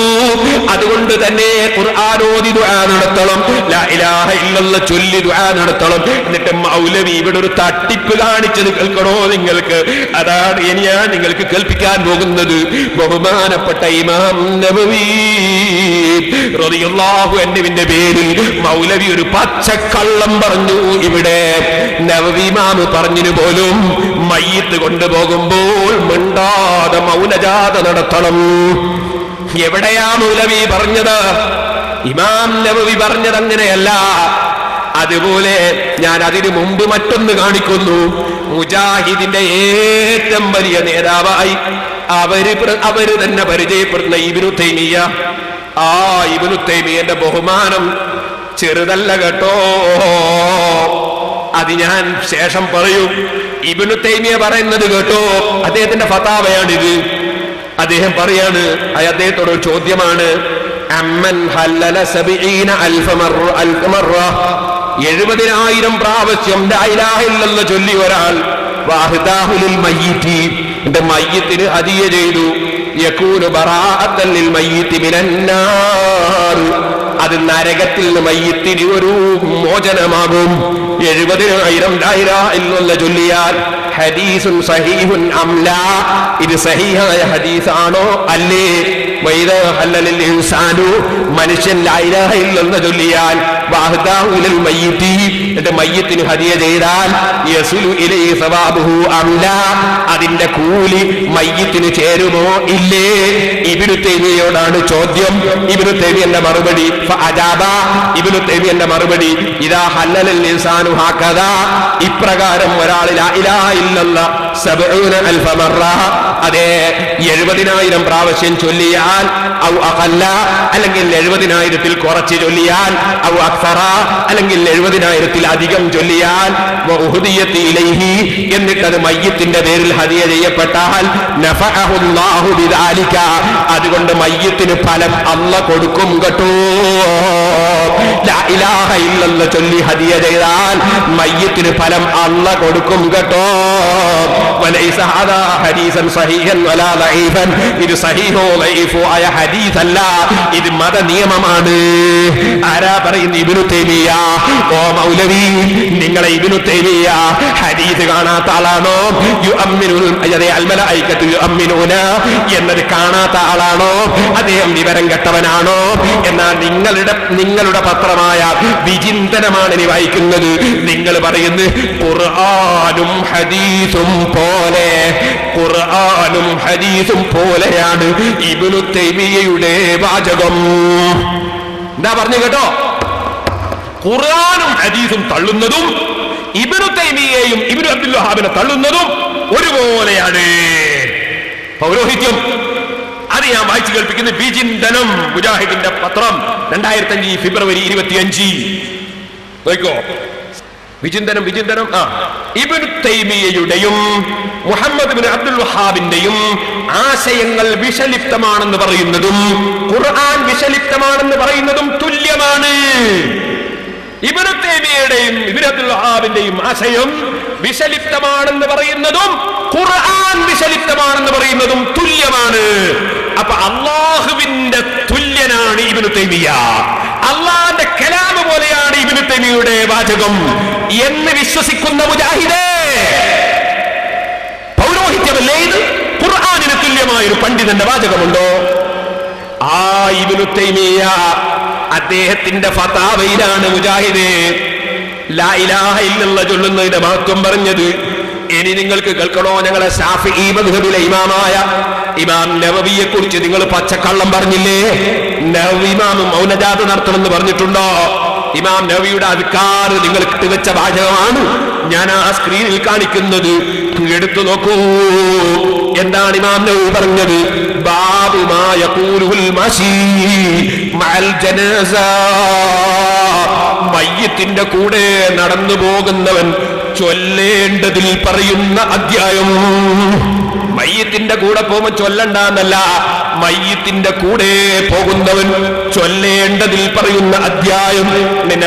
തങ്ങൾ പറയുന്ന യുസ്തഹബ്ബു ലഹു, മയ്യിത്തിന്റെ കൂടെ പോകുന്നവന് സുന്നത്താക്കപ്പെടും. അയ്യകൂന മുസ്തഖിലൻ ബിദിക്രില്ലാഹി തആല, അവൻ അല്ലാഹുവിന്റെ ദിക്ർ കൊണ്ട് ജോലിയാകൽ സുന്നത്താക്കപ്പെടും. ജനങ്ങളെ, ഈ സുന്നത്ത് ഞങ്ങളെ നാടുകളിലൊക്കെ നടക്കുമ്പോ അത് മൗനജാതയാക്കാൻ വേണ്ടി നിങ്ങൾ നവവി ഇമാമിന്റെ പേരിൽ ഇബാറത്ത് കട്ടുവെച്ചില്ലേ മൗലവി? നിങ്ങൾ എന്തേ ഇബാറത്ത് വായിക്കാതെ പോയത്? എന്നിട്ട് ഇമാം നവവി അതിന്റെ ശേഷം പറയുന്ന ഒരു വാചകമുണ്ട്. വഅലം അന്ന സ്വവാബൽ മുഖ്താറ മാ കാന അലൈഹി സലഫ് റളിയല്ലാഹു അൻഹു അസ്സുകൂതു ഫീ ഹാലി സൈരി മഅൽ ജനാസതി, ജനാസന്റെ കൂടെ പോകുമ്പോൾ സുകൂത്താണ് സലഫ് സാലിഹീകളെ പതിവ്. സുക്കൂത്ത് എന്ന് പറഞ്ഞാൽ മൗലവിന്റെ അർത്ഥം മിണ്ടാതിരിക്കൽ എന്നാണ്. നവവി ഇമാം അതിനർത്ഥം പറയുന്നതോ ഫലാ യുർഫഉ സൗത്തുൻ ബിഖിറാഅത്തിൻ വലാ ദിക്രിൻ വലാ ഗൈരി ദാലിക. ഞാൻ സുക്കൂത്ത് എന്ന് പറഞ്ഞതിന്റെ ഉദ്ദേശം ചൊല്ലാതിരിക്കലല്ല, മറിച്ച് അമിതമായി ശബ്ദമുയർത്തരുത് എന്നാണ്. ബാങ്ക് കൊടുക്കും പോലത്തെ ശബ്ദം വേണ്ട, തക്ബീർ ചൊല്ലും പോലത്തെ ശബ്ദം വേണ്ട, ദിക്ർ ചൊല്ലിപ്പോകണമെന്നാണ് ഇമാം നബവി പറഞ്ഞത്. പക്ഷേ ഫലാ യുർഫഉ സൗത്തുൻ എന്ന് പറഞ്ഞിട്ട് ഉള്ള ഈ വിവരണവും ആദ്യം ദിക്ർ ചൊല്ലിപ്പോകണം എന്ന് പറഞ്ഞതും എന്താണ് ചൊല്ലേണ്ടതെന്ന അധ്യായം പറഞ്ഞതും ഈ ഭാഗങ്ങൾ കട്ടുവെച്ചിട്ടല്ലേ മൗലവി? നിങ്ങൾ ഈ നാദാപുരത്ത് 4 ദിവസത്തെ പ്രസംഗത്തിൽ എന്റെ നാട്ടുകാരെ തെറ്റിദ്ധരിപ്പിക്കാൻ ശ്രമിച്ചത്. അതുകൊണ്ടാണ് ഞാൻ പറയുന്നത്, എന്റെ കുടുംബങ്ങളും നാട്ടുകാരും നരകത്തിൽ കിടക്കരുതെന്നതിന് എനിക്ക് നിർബന്ധമുണ്ട് മൗലവി. അതുകൊണ്ട് തന്നെ പറയട്ടെ, ഞാനൊരു സ്ഥലത്ത് തലവേദനയായി കിടന്നാൽ, അല്ലെങ്കിൽ ഞാനൊരു ഭാഗത്ത് മരിച്ചു കിടന്നാൽ, എന്റെ വീട്ടിൽ വരേണ്ടവരും എനിക്ക് മയ്യിത്ത് സ്കരിക്കേണ്ടതും എന്റെ ഈ നാട്ടുകാരാണ്. അവരെ നിങ്ങൾ പിഴപ്പിക്കാൻ വേണ്ടി ഷാർജയിൽ നിന്നും പെരിന്തൽമണ്ണയിൽ നിന്നും വന്നാൽ ഞാൻ ഇൻഷാ അല്ലാഹ് നിങ്ങളെ ഓരോ കളവുകളും പിടിച്ച് എന്റെ നാട്ടുകാരുടെയും പൊതുജനങ്ങളുടെയും മുന്നിൽ കാണിക്കാതെ ഞാൻ ഇരിക്കുന്ന പ്രശ്നമേ ഇല്ല. ഇനി ഞാൻ നിങ്ങളോട് പറയട്ടെ സഹോദരന്മാരെ, മൗലൈമാരെ തട്ടിപ്പുകൾക്കുള്ളോ നിങ്ങൾക്ക്? തുഹഫയിലുണ്ട് ഇബ്നു ഹജർ അൽ-ഹൈതമി റളിയല്ലാഹു അൻഹു പറയുന്നു, ദിക്ർ ചൊല്ലണം ലാക്കിറൻ ബിലിസാനിഹി സിറൻ, നാവ് കൊണ്ട് പതുക്കെ ദിക്ർ ചൊല്ലി പോകണം മയ്യിത്തിന്റെ കൂടെ. അതിന് ഒരു മൗലവി അർത്ഥം വെച്ചത് കേൾക്കണോ? കേട്ടോളൂ, ദിക്ർ ചൊല്ലിപ്പോന്ന് പേടിച്ചിട്ട് അർത്ഥം വെച്ചത് നാവ് കൊണ്ട് പതുക്കെ ഓർക്കാം അർത്ഥം വെച്ചത്. നാവ് കൊണ്ട് ഓർക്കാൻ അത് ഇവര് എല്ലാവരും 2 മുജാഹിദ് ഒന്നായിട്ടുള്ള കാലത്ത് ഇറക്കിയ ബുക്കാണ്. ഏത്? ശാഫിഈ മദ്ഹബ്. ഇവർക്ക് ശാഫി മദ്ഹബോ? ശാഫി മദ്ഹബ് അത് തെറ്റിദ്ധരിപ്പിക്കാൻ വേണ്ടി എഴുതിയതാണ്. എഴുതി കേട്ടോടങ്ങൾ. അതിനാൽ അവൻ മിണ്ടാതിരിക്കണം. മരണത്തെയും ദുനിയാവിന്റെ ക്ഷണികതയെയും മറ്റും ഓർക്കുക. നാവ് കൊണ്ട് രഹസ്യമായി ഓർക്കാം. ശബ്ദിക്കരുത്. നാവ് കൊണ്ട് രഹസ്യമായിട്ട് ഓർക്കുക, നാവ് കൊണ്ട് ഓർക്കുക, മുട്ടുകൊണ്ട് മൂത്രമൊഴിക്കുക. മുജാഹിദിന്റെ പരിപാടിയാണ്. നാവ് കൊണ്ട് ദിക്റ് ചൊല്ലണോന്നാ മൗലവി. അവിടെ മൂപ്പര് പറഞ്ഞ അർത്ഥം നാവ് കൊണ്ട് ഓർക്കാൻ. ഇവരൊരു തട്ടിപ്പ് നോക്ക് നിങ്ങൾ, സാധാരണക്കാരെ പറ്റിക്കാൻ വേണ്ടി ബുക്ക് എഴുതിയിട്ട് പൈസ ഉണ്ടാക്കിയിട്ട്. ഇനി സഹോദരന്മാരെ, നിങ്ങൾക്ക് കേൾക്കേണ്ടത് വേറൊരു വിഷയമാണ്. സുല്ലമിയുടെ ബുക്കാണിപ്പം വായിച്ചത്. ഇനി മൗലവി പറയുന്നു ദിക്റ്, അതേ മരിച്ച മയ്യത്തിന് വേണ്ടി ദുആർക്കണം, പിന്നെ അതെല്ലാം വേണോ. പക്ഷേ ദ്വാർക്കൽ കഴിഞ്ഞിട്ട് പൈസ കൂലി വാങ്ങരുത്, ഖുർആൻ ഓതിയിട്ട് കൂലി വാങ്ങരുത്, ദിക്ർ ചൊല്ലിയിട്ട് കൂലി വാങ്ങരുത്. അതിനെയാണ് നമ്മൾ എതിർക്കുന്നത് മൗലവിന്റെ വകയിൽ. അതിന്റെ രസം കേൾക്കണം നിങ്ങൾക്ക്. ഞാൻ പറഞ്ഞതാ, ഈ കൊയിലാണ്ടി താലൂക്കിൽ ഒരാൾ മരിച്ചു. അയാൾക്ക് ഈ മക്കൾ സുന്നിയുണ്ട്, മുജാഹിദും. ഞാൻ പോയി മരിച്ചപ്പോ അയാൾ സുന്നിയാണ്. അങ്ങനെ മയ്യിത്ത് നിസ്കാരത്തിന് ഇമാമത്ത് സുന്നി മുസ്ലിയാണ്. നിസ്കാരമെല്ലാം കഴിഞ്ഞ് ഞങ്ങളൊന്നും അടങ്ങി വീട്ടിൽ പോയി. വീട്ടിൽ 2 കുട്ടികൾ ഖുർആൻ ഓതാൻ വേണ്ടി 2 മുതഅല്ലിമീങ്ങളെയും വിളിച്ചിട്ടുണ്ട്. കാരണം വീട്ടുകാരന് ഓരോരുത്തർ കണ്ണോക്കിന് വരുമ്പോ കൈ കൊടുക്കുകയും അവരോട് സംസാരിക്കുകയും അവരെ ഇരുത്തുകയും അവർക്ക് വെള്ളം കൊടുക്കുകയൊക്കെ ചെയ്യുമല്ലോ. അതുപോലെ ഓരോരുത്തർ നേരക്ക് മാമിയും പറയട്ടെ. അപ്പൊ ഖുർആൻ ഓതാനിരുന്നാൽ വീട്ടുകാരന് ഖുർആൻ ഓതാനിരുന്നാൽ അത് കണ്ടിന്യൂ ആയിട്ട് ഓതിക്കൊണ്ടുപോകാൻ കഴിയില്ല. അതുകൊണ്ട് കണ്ടിന്യൂ ആയിട്ട് ഓതാൻ വേണ്ടി ഇമാം ഷാഫി റളിയല്ലാഹു അൻഹുവിന്റെ മയ്യിത്തിന്റെ അടുക്കലൊക്കെ 6-7 ദിവസത്തോളം ഖുർആൻ ഓതിയത് ചരിത്രത്തിൽ ഉണ്ട്. ഇരിക്കട്ടെ, അങ്ങനെ ഖുർആൻ ഓതാൻ വേണ്ടി 2 മുതഅല്ലിമീങ്ങളെ വിളിച്ചു. അപ്പൊ മൗലവിമാർ, മൂത്ത 2 ജ്യേഷ്ഠന്മാർ മൗലവി പറഞ്ഞു ഇവിടെ ഖുർആൻ ഓതാൻ പറ്റൂല, ഇവിടെ ഖുർആൻ ഓതാൻ പറ്റൂല. അപ്പൊ ചെറുപ്പക്കാർ കുട്ടികൾ അനുജന്മാര് പറഞ്ഞു ഇവിടെ ഖുർആൻ ഓതും, ബാപ്പന്റെ വീട്ടിൽ ഖുർആൻ ഓതും. അങ്ങനെ പ്രശ്നമായി. ആകെ മുജാഹിദ് വന്നാൽ എവിടെയും മരിച്ച വീട്ടിലും പ്രശ്നം തന്നെയല്ലേ. പള്ളിയിലും പ്രശ്നോ, നാട്ടിലും പ്രശ്നോ, മരിച്ച വീട്ടിലും പ്രശ്നോ, എല്ലാ സ്ഥലത്തും പ്രശ്നമല്ലേ. ബാപ്പ മരിച്ചപ്പോ ജ്യേഷ്ഠന്മാരും അഞ്ചന്മാരും തമ്മിൽ പ്രശ്നം. ബഹളായപ്പോ ഇരിക്കുന്ന ഉമ്മ വീട്ടിൽ നിന്ന് ഇറങ്ങി വന്നു. മുജാഹിദ് ഉണ്ടായാലുണ്ടാകുന്ന ഗതികേടാ ഞാൻ പറയും. ഉമ്മ ഇറങ്ങി വന്നു. വന്നിട്ട് ബാപ്പന്റെ പേരിൽ ഖുർആൻ ഓതി വേറെയൊക്കെ വേണം, ഇവിടെ ആരും പ്രശ്നം ഉണ്ടാക്കരുത്. അപ്പൊ പിന്നെ മൗലവിമാരടങ്ങി ഖുർആൻ ഓതാൻ മുതഅല്ലിമീങ്ങൾ ഇരിക്കുമ്പോ അത് വേണ്ട, വാടകക്ക് ഓതണ്ട പറഞ്ഞ വാചകം ശ്രദ്ധിക്കണം. വാടകക്ക് ഓതണ്ട, നിങ്ങൾ വേണേ ഓദിക്കോ, വാടകക്ക് ഓതണ്ട. നിങ്ങൾ നോക്കി ഇവരെ ധിക്കാരം ഞാൻ ശരിക്കും മനസ്സിലാക്കി തരാം, പറയാൻ മനസ്സിലാക്കാൻ പോന്നേ ഉള്ളൂ. വാടകക്ക് ഓതണ്ട. പക്ഷേ ഇവര് വിട്ടില്ല, ഓതി. ഇനി ഞാൻ ആ വിഷയത്തെ കുറിച്ച് നിങ്ങളോട് പറയട്ടെ. ഈ കല്ലാച്ചിയിൽ ഒരാൾ മരിച്ച വീട്ടിൽ ഖുർആൻ ഓതാൻ നോക്കുമ്പോ ഒരു മുജാഹിദ് കുടുംബത്തിൽ അവന് ഖുർആൻ ഓതണ്ട. അപ്പൊ നമ്മളെ നാട്ടുകാരൻ ഒരു അഹമ്മദ് ഹാജി എന്താ മോനെ ഖുർആൻ ഓതണ്ടെന്ന് പറയും. അത് ഖുർആൻ ഓതിയിട്ട് മരിച്ചാക്ക് ഫലമില്ല. ഈ അഹമ്മദ് ഹാജി ചോദിച്ചു, ഓതുന്ന ആൾക്ക് ഫലം കിട്ടൂലേ? ഓതുന്ന ആൾക്ക് ഫലം കിട്ടൂലേ? കിട്ടും. പിന്നെ എന്തിനാ നീ എന്നെ എതിർക്കുന്നു ചോദിച്ചാൽ? ഓതുന്ന ആൾക്ക് ഫലം കിട്ടുമല്ലോ, പിന്നെ എന്തിനാ നീ എന്നെ എതിർക്കുന്നു ചോദിച്ചു. അപ്പൊ പിന്നെ അണ്ടി പോയ അണ്ണാനെ പോലെ. അപ്പോ ഞാൻ പറഞ്ഞു വന്നത്, ഇയാളെ കണ്ടോ പറഞ്ഞത് വാടക കോതണ്ടാന്ന് കേട്ടോക്കെ നല്ല രസമില്ലേ? വാടക കോതണ്ട എന്നാ ഞാൻ ചോദിച്ചു, ഈ മൗലവിക്ക് എന്താ ജോലി? അപ്പൊ നോക്കുമ്പോ ഈ മൗലവി വാടകക്ക് നിസ്കരിക്കുന്ന ആളാണ്, ഒരു പള്ളിയിലെ ഇമാമാണ്, ഒരു പള്ളിയിലെ മുജാഹിദ് പള്ളിയിലെ ഇമാമാണ്. അയാൾ മാസത്തിൽ ശമ്പളം വാടക വാങ്ങുന്നത് നിസ്കരിച്ചിട്ടേ. അപ്പൊ നിസ്കരിച്ചിട്ട് ഓരോ മാസത്തിലും നിസ്കാരത്തിന് വാടക വാങ്ങുന്ന മൗലവിയാണ് മരിച്ച വീട്ടിൽ നിന്ന് ഖുർആൻ ഓതിയിട്ട് വാടക വാങ്ങണ്ട എന്ന് പറയുന്നു. മൗലവി നിസ്കാരത്തിന് വാടക വാങ്ങാമോ? മൗലവിമാര് പറയുന്നേ പൈസക്ക് ഖുർആൻ ഓതരുത്, പൈസക്ക് ഖുർആൻ ഓതാന്നുള്ളതിന് തെളിവുണ്ടോ? ഞാൻ ചോദിക്കുന്ന പൈസക്ക് നിസ്കരിക്കാന്നുള്ളതിന് തെളിവുണ്ടോ മൗലവി? നിങ്ങളെ മൗലവിമാർക്ക് ശമ്പളമില്ലേ? നിസ്കരിച്ചതിന്റെ ശമ്പളമാണ് അള്ളാനോട് വാങ്ങല്ലാതെ, ഇമാമത്തുന്നതിന്റെ കൂലി അള്ളാനോട് വാങ്ങല്ലാതെ, ബാങ്ക് കൊടുത്തതിന്റെ കൂലി അള്ളാനോട് വാങ്ങല്ലാതെ. മുജാഹിദേ, നിങ്ങൾ ഇവിടെയുമില്ലേ ഒരു പള്ളി എന്ന പേരിൽ ആളുകളെ പറ്റിക്കാൻ ഒരു കേന്ദ്രം? ഞാൻ ചോദിക്കുന്നു, അവിടെ ബാങ്ക് കൊടുക്കുന്നതൊക്കെ ശമ്പളമില്ലേ? റസൂലുള്ള ശമ്പളം പറ്റിയിട്ടുണ്ടോ? സഹാബത്ത് ശമ്പളം പറ്റിയിട്ടുണ്ടോ? നിങ്ങൾ പറഞ്ഞ നബിയും സഹാബത്തും കൂലിക്ക് ഖുർആൻ ഓതിയിട്ടില്ല എന്നാ അത് ഞാൻ പിന്നെ കേൾപ്പിക്കാൻ പോകുന്നുണ്ട്. എന്നാ നിങ്ങളോട് ചോദിക്കുന്നു, നബിയും സഹാബത്തും ശമ്പളത്തിന് ഇമാമത്ത് നിന്നിട്ടുണ്ടോ? ശമ്പളത്തിന് ഖുതുബ ഓതിയിട്ടുണ്ടോ? ശമ്പളത്തിന് ബാങ്ക് കൊടുത്തിട്ടുണ്ടോ? അപ്പൊ അത് ഹലാല്, അതേ നുറുക്ക് ഹലാല്, നുറുക്ക് ഹറാമ്, ചാറ് ഹലാല്. എന്തേ മൗലവിമാരെ ഇതിന്റെ മറുപടി പറയണം നിങ്ങൾ. ഇനി ഞാൻ നിങ്ങൾക്ക് കേൾപ്പിക്കാൻ പോകുന്നറിയോ, ഈ സെലഫി മൗലവി ഇവിടെ വന്നിട്ട് ചോദിക്കുന്ന കൂലി വാങ്ങിയോ? മന്ത്രിക്കുന്നതിന് മൂപ്പർ അനുകൂലമാണ് പോൽ. ഞാൻ മന്ത്രിച്ചേരാ, അത് ഞാൻ പറയുന്ന വിശേഷം വരുന്നുണ്ട്. കൂലി വാങ്ങിയോ എന്ന മൂപ്പര ചോദ്യം, അതൊന്നും ആദ്യം ചോദിക്കട്ടെ. കൂലി വാങ്ങുന്ന ഞാൻ കാണിച്ചു തരാം.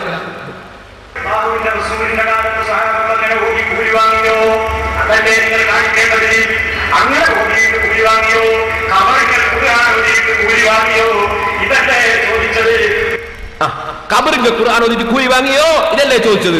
എന്നാ ഇനി ഞാൻ കാണിക്കാൻ പോകുന്ന അറിയോ, 12 കൊല്ലമായി ഷാർജയിലെ പള്ളിയിൽ ഖുത്ബയും നിസ്കാരവും നടത്തിയിട്ട് കൂലി വാങ്ങിക്കൊണ്ടിരിക്കുന്നു ഈ മൗലവി. അള്ളാന്റെ റസൂൽ ഖുത്ബ ഓതിട്ട് കൂലി വാങ്ങിയോ? ഇമാമത്തിട്ട് കൂലി വാങ്ങിയോ? അത് 12 കൊല്ലായി ഞാൻ ഷാർജ എന്ന് പച്ച മലയാളത്തിൽ പ്രസംഗിക്കുന്നു, ഖുത്ബ ഓതുന്നു ഔഖാഫിന്റെ കീഴില്. എന്നിട്ട് മൂപ്പര് പറയാ 12 കൊല്ലായിട്ട് ഷാർജയിൽ ഖുത്ബ മലയാളത്തിലാണ്, അപ്പൊ ഖുത്ബ മലയാളത്തിലാക്കി കൂടെ? തെളിവ് 12 കൊല്ലാണ് കൈവശാവകാശത്തിന് വേണ്ടി. 12 കൊല്ലം കൈവശം ശരിയാകുക, അത് ഈ റവന്യൂ നിയമ. അപ്പൊ 12 കൊല്ലായില്ല ഞാൻ ഷാർജയിൽ മലയാളത്തിൽ ഓതുന്നു, പിന്നെന്താ മലയാളത്തിൽ ഓതിയാൽ എന്നാ മൂപ്പര ചോദ്യം. എന്നാ ഞാൻ ചോദിക്കുക, ഈ 12 കൊല്ലം ഖുത്ബയും നിസ്കാരം നടത്തിയിട്ട് ഈ സെലഫി ശമ്പളം വാങ്ങിയില്ലേ? അള്ളാന്റെ റസൂല് കൂലി വാങ്ങിയോ? സഹാബത്ത് കൂലി വാങ്ങിയോ? അതാ ചോദിക്കാനുള്ളത്. പറയട്ടെ. 12 വർഷമായി ഷാർജയിലെ ഖാലിദ് സുൽത്താൻ എന്ന മസ്ജിദിൽ ഉണ്ടറിന്റെ മുകളിൽ നിന്ന് തങ്ങി ചില ആൾക്കാർ ഇവര് താഴ്ത്തുന്നതിലേക്ക് 4 വർത്താനം പറയുമ്പോൾ മലയാളത്തിൽ അല്ല വേണമെങ്കിൽ വന്നു നോക്കി. 12 കൊല്ലമായി അല്ലാഹുവിന്റെ തൗഫീഖോടുകൂടി ഷാർജയിലെ ഖാലിദ് സുൽത്താൻ എന്ന മസ്ജിദിൽ അവിടുത്തെ ഗവൺമെന്റിന്റെ അംഗീകാരത്തോടുകൂടി ഈ ഉള്ളവൻ കുത്തുക നടത്തിക്കൊണ്ടിരിക്കുന്നു. മാതൃഭാഷയിലാക്കുക എവിടെയില്ലാത്ത ഷാർജയിലുണ്ട്, ദുബായിലുണ്ട്. മാതൃഭാഷയിലാ ഖുത്ബ 12 കൊല്ലായി നടത്തും. തെളിവായിട്ട് പറഞ്ഞത് പിന്നെ ഖുത്ബ മലയാളത്തിലാക്കുന്നതിന് തെളിവായി പറഞ്ഞു. അയാൾ 12 കൊല്ലായി നടത്തുന്നത് തെളിവാണ്. നബിയാണോ ഈ സെലഫി? സഹാബിയാണോ ഈ സെലഫി? സെലഫി നിങ്ങൾ 12 കൊല്ലം ഖുത്ബ മലയാളത്തിലാക്കിയ ഇസ്ലാം തെളിവാവോ? ഇവിടെ 2 കാര്യമാണ്. ഒന്ന്, ഇയാൾ അവിടെ ഖുത്ബ ഓതിക്കൊണ്ടിരിക്കുന്നു, ജോലിയെടുത്ത് ശമ്പളം വാങ്ങുന്നു. അങ്ങനെ ഇബാദത്തെടുത്ത് കൂലി വാങ്ങുന്ന, വാടകക്ക് ഇബാദത്തെടുക്കുന്ന മൗലവി, മാസത്തിൽ ശമ്പളം വാങ്ങുന്ന മൗലവി. ഇത് പറയുമ്പോ മുസ്ലിംമാർക്ക് ആർക്കും വിഷമില്ല. കാരണം ഞങ്ങൾ ഓതിയിട്ടും കൂലി വാങ്ങാന്ന് പറയുന്നവരാണ്. ഇവർക്ക് ഓതിയിട്ട് കൂലി വാങ്ങിക്കൂടാന്നാണ്. മൗലവി ജുമാ നിസ്കരിക്കുമ്പോൾ ഫാത്തിഹ ഓതാറില്ലേ? അതിന്റെ കൂലിയല്ലേ മാസത്തിൽ വാങ്ങുന്നത്? ഫാത്തിഹ ഖുർആനല്ലേ? സബ്ബിഹിസ്മ ഖുർആനല്ലേ? യാസീൻ ഖുർആനല്ലേ? അത് നിസ്കാരത്തിൽ ഓതിയിട്ടല്ലേ കൂലി വാങ്ങുന്നത്? നിസ്കാരത്തിൽ അല്ലാഹു അക്ബർ എന്ന് ദിക്ർ ചൊല്ലിയിട്ടല്ലേ കൂലി വാങ്ങുന്നത്? സുബ്ഹാന റബ്ബിയൽ അദീം എന്ന് ദിക്ർ ചൊല്ലിയിട്ടല്ലേ കൂലി വാങ്ങുന്നത്? ഈ പള്ളിയിൽ നിന്ന് ജോലിയെടുത്ത് കൂലി വാങ്ങുന്ന നിങ്ങൾ എങ്ങനെ ദിക്ർ ചൊല്ലിയിട്ട് കൂലി വാങ്ങിക്കൂടാ?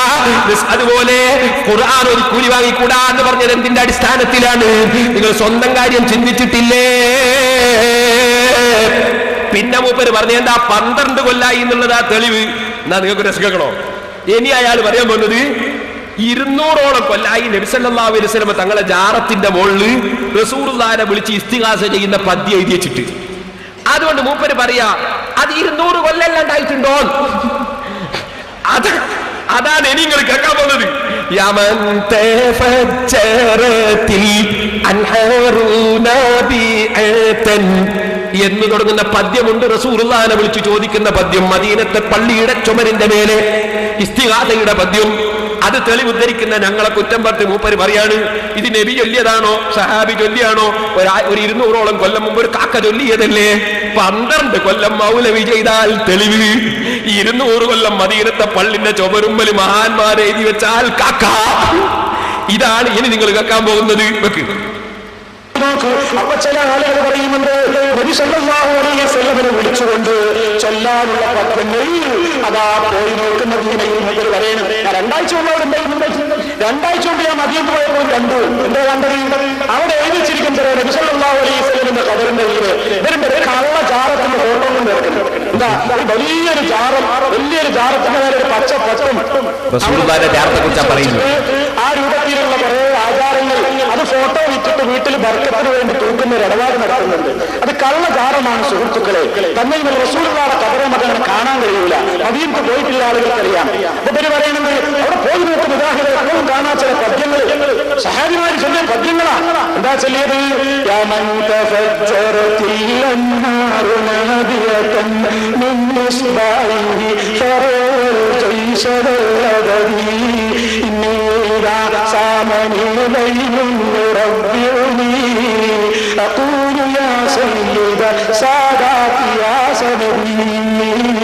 റസൂലുള്ളാഹിനെ കുറിച്ച് കേൾക്കുന്ന പദ്യങ്ങൾ ആ മദീനത്ത് എഴുതി വെച്ചിരിക്കുന്നു.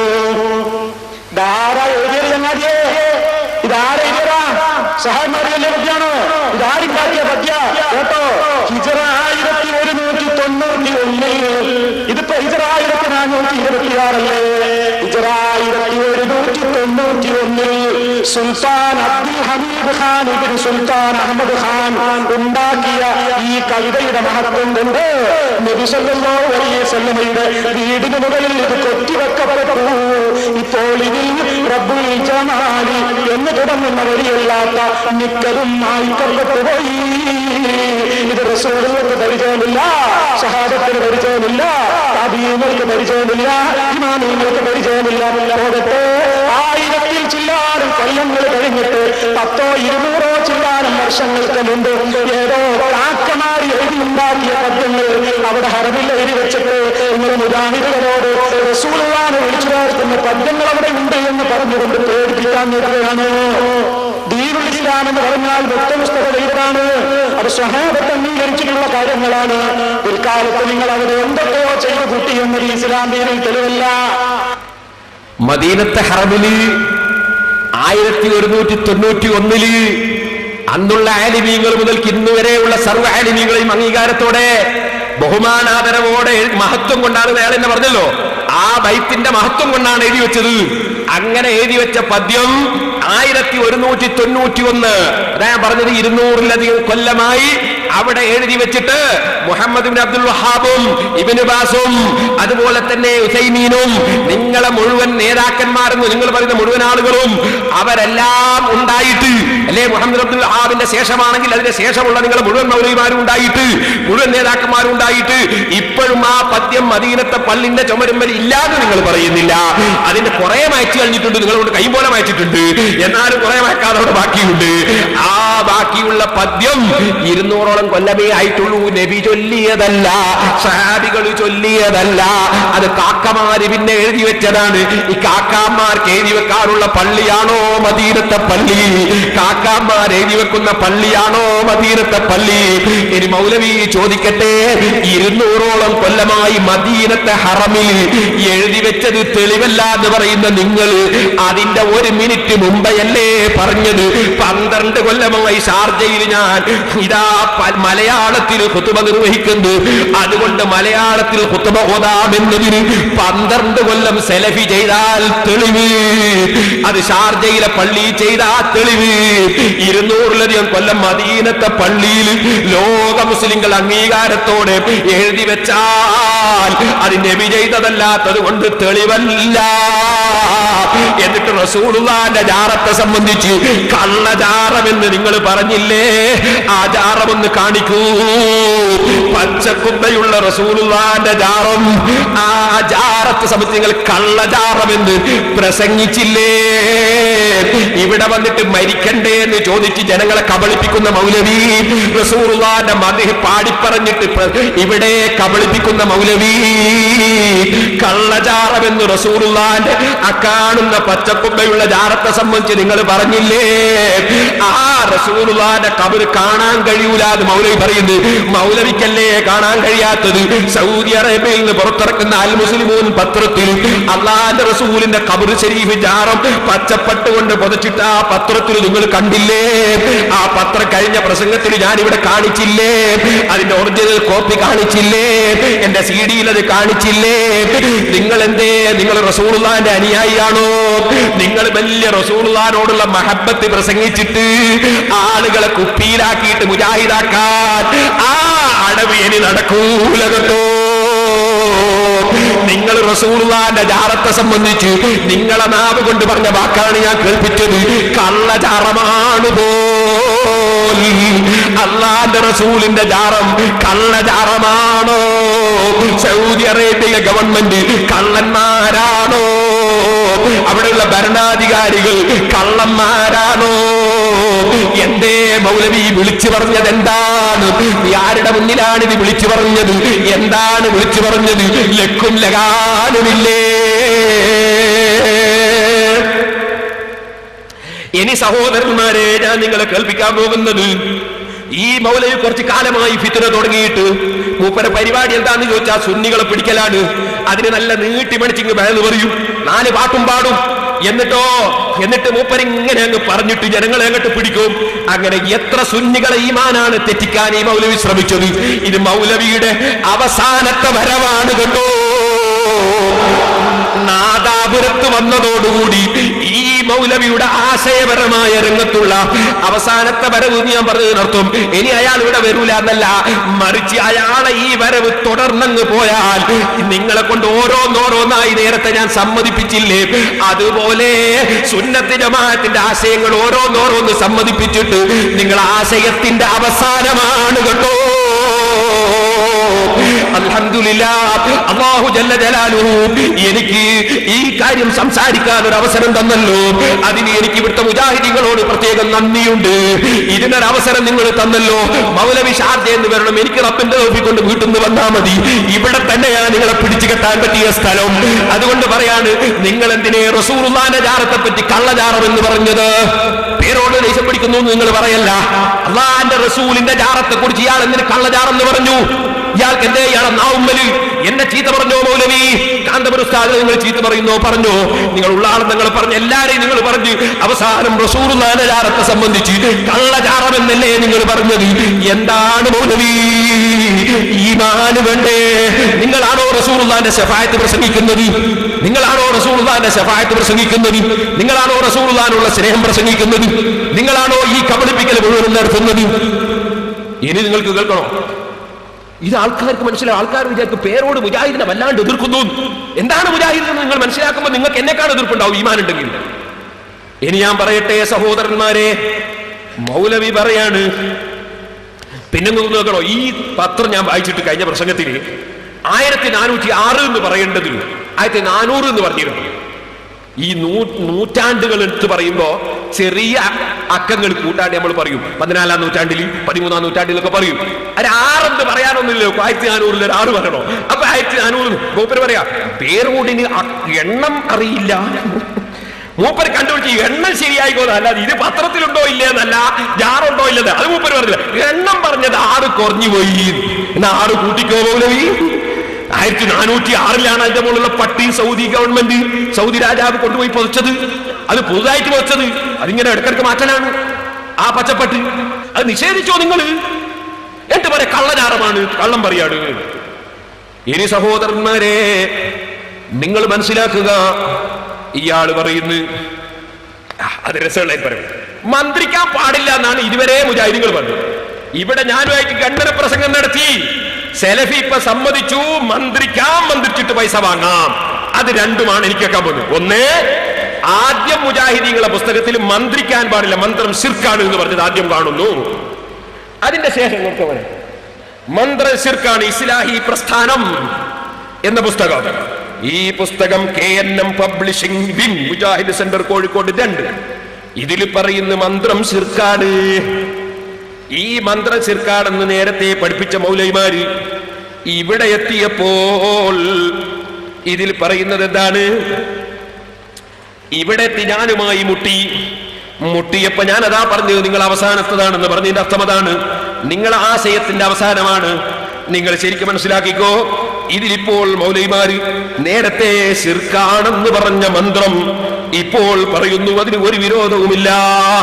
161-ാമത്തെ പേജില് ആദ്യം ഞാൻ വായിച്ചു കേൾക്കുന്നത് ശിർക്കാണ് എന്ന് പറഞ്ഞ വാചകമാണ്. കേട്ടോളൂ. സിഹർ, മാരണം, ഉറുക്ക്, ഏലസ്, ഐക്കല്ല്, നൂല്, മന്ത്രം, പിഞ്ഞാണമെഴുത്ത്, മന്ത്രിച്ചൂതിയ വെള്ളം, മൗലൂദ്, റാത്തീബ്, ഹദ്ദാദ്, കുതുബിയ്യത്ത്, മാലപ്പാട്ടുകൾ, കുപ്പിപ്പാട്ടുകൾ, പക്ഷിപ്പാട്ടുകൾ, ഗുളികൻ, ജിന്ന്, റൂഹാനി തുടങ്ങിയ പിശാച് സേവകൾ എന്നിവ ചികിത്സാ രീതികളായി സ്വീകരിക്കുന്ന ശിർക്കൻ വിശ്വാസം. അപ്പൊ ഇതിൽ എന്തെല്ലാം പെട്ട്? ഇതിൽ കുറെ ഗുളികനുള്ള അതുകൊണ്ട് കൂട്ടത്തിൽ ഗുളികന്റെ കൂട്ടത്തിൽ ആ മന്ത്രം പെട്ടിയത്, അതുപോലെ ഉറുക്ക് പെട്ടിയത്. അങ്ങനെ മന്ത്രം ശിർക്കൻ വിശ്വാസമാണ് എന്ന് മുജാഹിദ് എഴുതി. പ്രസിദ്ധീകരിച്ചത് 2002. എന്നാൽ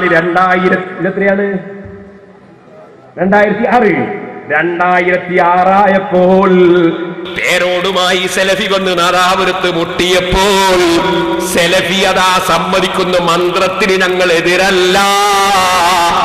അത് കേട്ടോ സഹോദരന്മാരെ.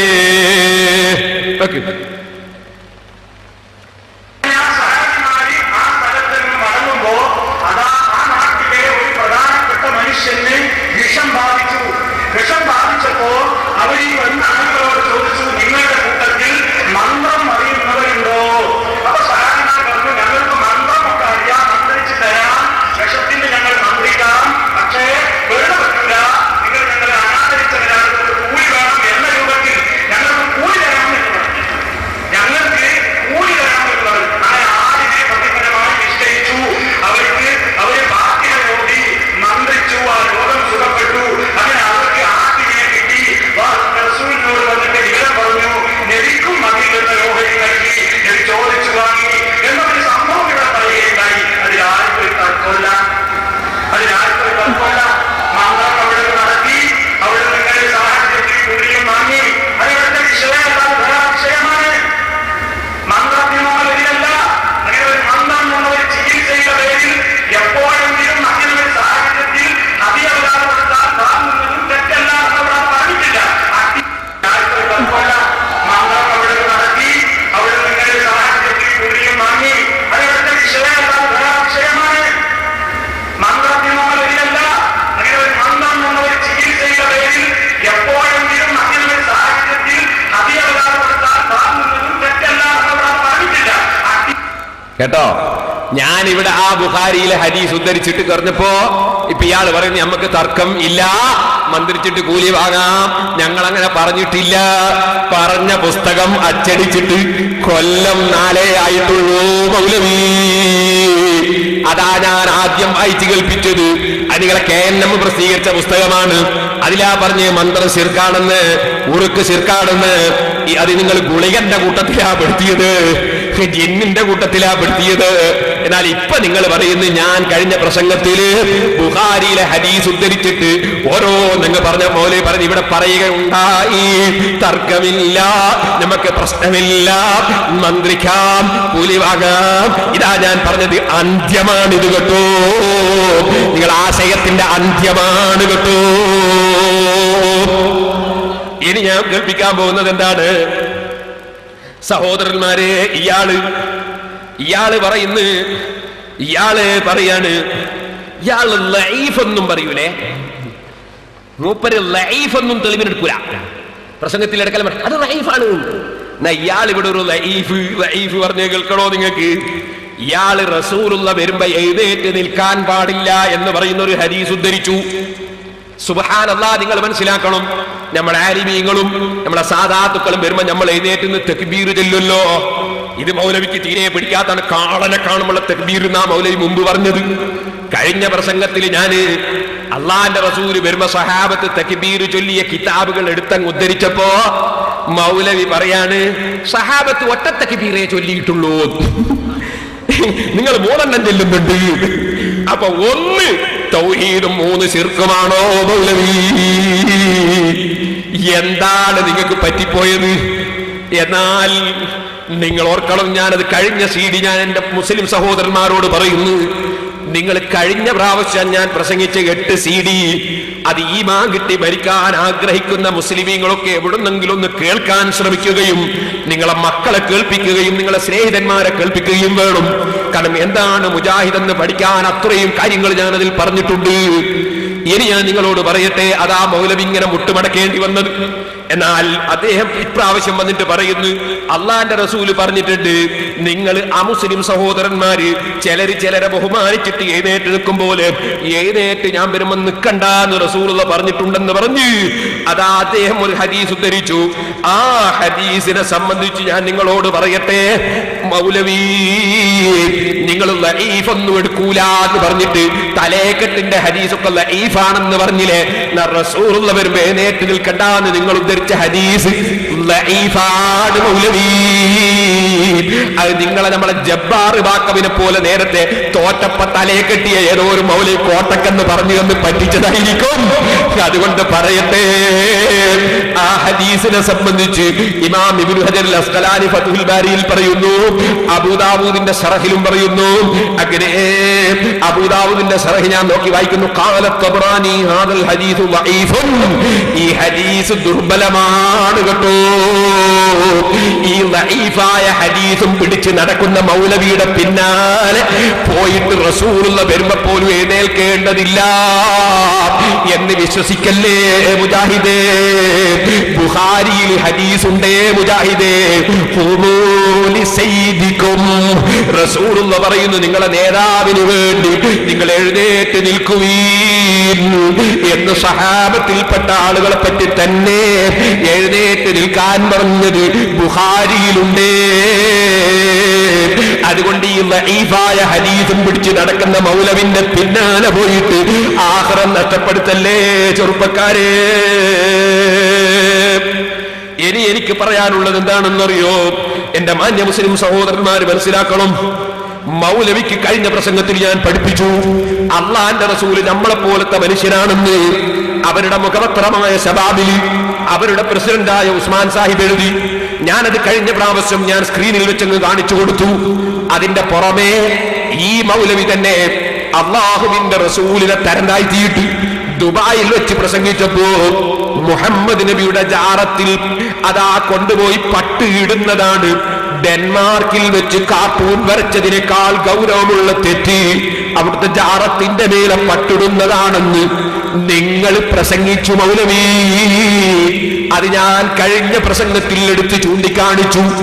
റസൂലുള്ളാഹിനോട് നിങ്ങൾക്കുള്ള അനാദരവ് ആ കാർട്ടൂൺ വരച്ച ധിക്കാരികളെക്കാൾ വളരെ മോശക്കാരും അവിടുത്തെ ജാറത്തിന്റെ മേലെ പട്ടിടുന്ന സൗദി ഗവൺമെന്റ് ആണെന്നല്ലേ നിങ്ങൾ പറഞ്ഞതിന്റെ അർത്ഥം.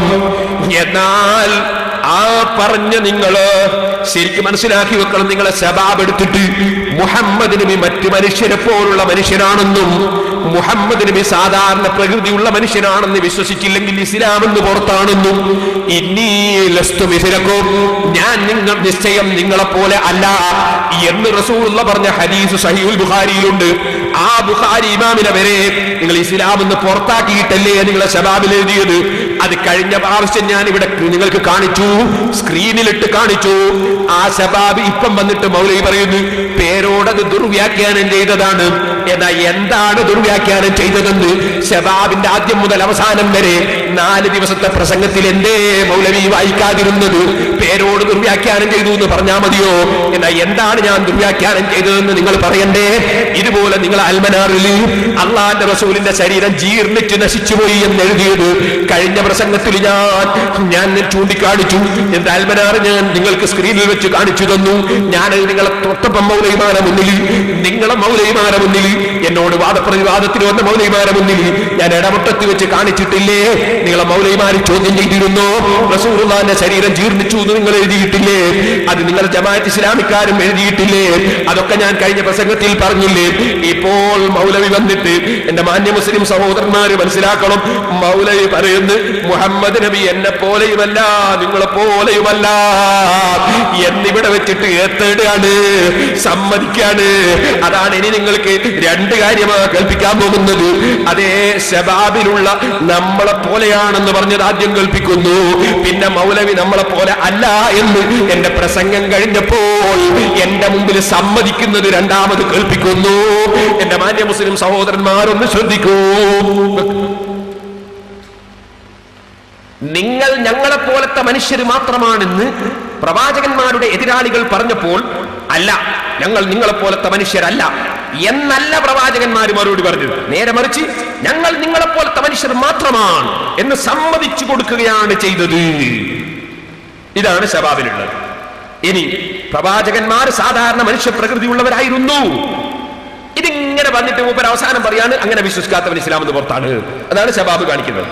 ഇനി മൗലവി ഇവിടുന്ന് എന്റെ പ്രസംഗത്തിൽ ഞാൻ തെളിവുകളുടെ സമാഹാരങ്ങളും കിട്ടു. ജിബ്രീൽ അലൈഹിസ്സലാമിനെ റസൂലുള്ള കാണുന്നില്ലേ? സിദ്ദീഖുൽ അക്ബർ കാണാറുണ്ടോ? സാധാരണ പ്രകൃതിയിൽ അല്ലേ സിദ്ദീഖുൽ അക്ബർ റളിയല്ലാഹു അൻഹു? അപ്പൊ റസൂലുള്ളാഹിന്റെ കാഴ്ച അസാധാരണയല്ലേ? അസാധാരണ കാഴ്ചയല്ലേ? അസാധാരണ കേൾവിയല്ലേ? അവിടുത്തെ വിയർപ്പിന് കസ്തൂരിയേക്കാൾ നല്ല വാസനയല്ലേ? ഉമിനീരിന്റെ കസ്തൂരിയേക്കാൾ വാസനയല്ലേ? എന്നിങ്ങനെ വെച്ച തെളിവിന്റെ കൊട്ട കൊണ്ടുകൊണ്ട് അങ്ങോട്ട് മുട്ടി. അപ്പൊ മൗലവി പറയുന്നേ അതെല്ലാം ശരിയാണ്. അതാണ് ഇനി നിങ്ങൾക്ക് ഓരോന്നോരോന്നായി കേൾപ്പിക്കാൻ പോകുന്നത് കേട്ടോ. അല്ലാഹുവിന്റെ റസൂൽ മനുഷ്യൻ തന്നെയാണ്.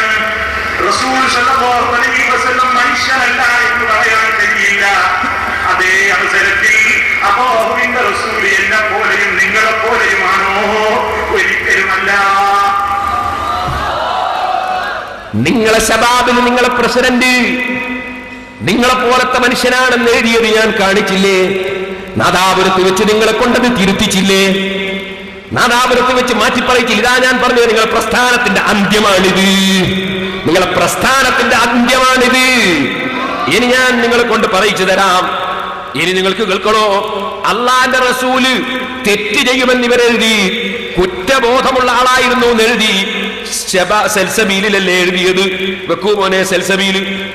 കേട്ടോളൂ, പ്രവാചകന്മാർ, പ്രവാചക ശ്രേഷ്ഠനായ മുഹമ്മദ് നബി പോലും അള്ളാഹുവിന് കീഴ്പ്പെടുന്ന വിഷയത്തിൽ വളരെ വീഴ്ച വരുത്തിയവരാണെന്ന് കുറ്റബോധപൂർവം സ്വയം സമ്മതിക്കുകയും അള്ളാഹുവിനോട് മാപ്പിരക്കുകയും ചെയ്യുന്നവരായിരുന്നു. സൽസബീൽ പുസ്തകം 1 പേജ് 33. അപ്പൊ അള്ളാന്റെ റസൂല് അള്ളാഹ്ക്ക് കീഴ്പ്പെടാത്ത ആളാണെന്നും ആ കുറ്റബോധം നബിക്കുണ്ടായിരുന്നുവെന്നും എന്നിട്ട് മാപ്പിരുന്നുവെന്നും നിങ്ങളെ സൽസബീൽ പുസ്തകം 1 പേജ് 33 ഉമർ മൗലവി എഴുതി. എന്നാൽ ഇവിടെ അൽഹംദുലില്ലാഹ്, അള്ളാഹുവിന് ശുക്ർ, അള്ളാഹുവിന് ഹംദ്, സുന്നത്ത് ജമാഅത്തിന്റെ പ്രവർത്തകന്മാർക്ക് നന്ദി. നിങ്ങൾ അധ്വാനിച്ച് പരിപാടി സംഘടിപ്പിച്ചു.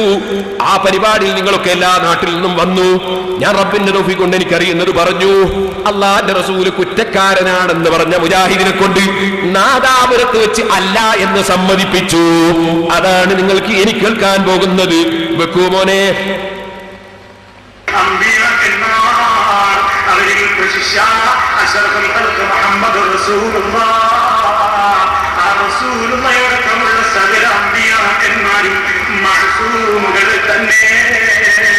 ഒരു പാപവും ചെയ്യാൻ ആ നിലക്കുള്ള ഒരു പ്രത്യേകമായ നിലക്കുള്ള ഉദ്ദേശം വരാതെ കൃത്യമായി പാപങ്ങളിൽ നിന്ന് വിട്ടു നിൽക്കുന്ന വ്യക്തിത്വങ്ങളാകുന്നു.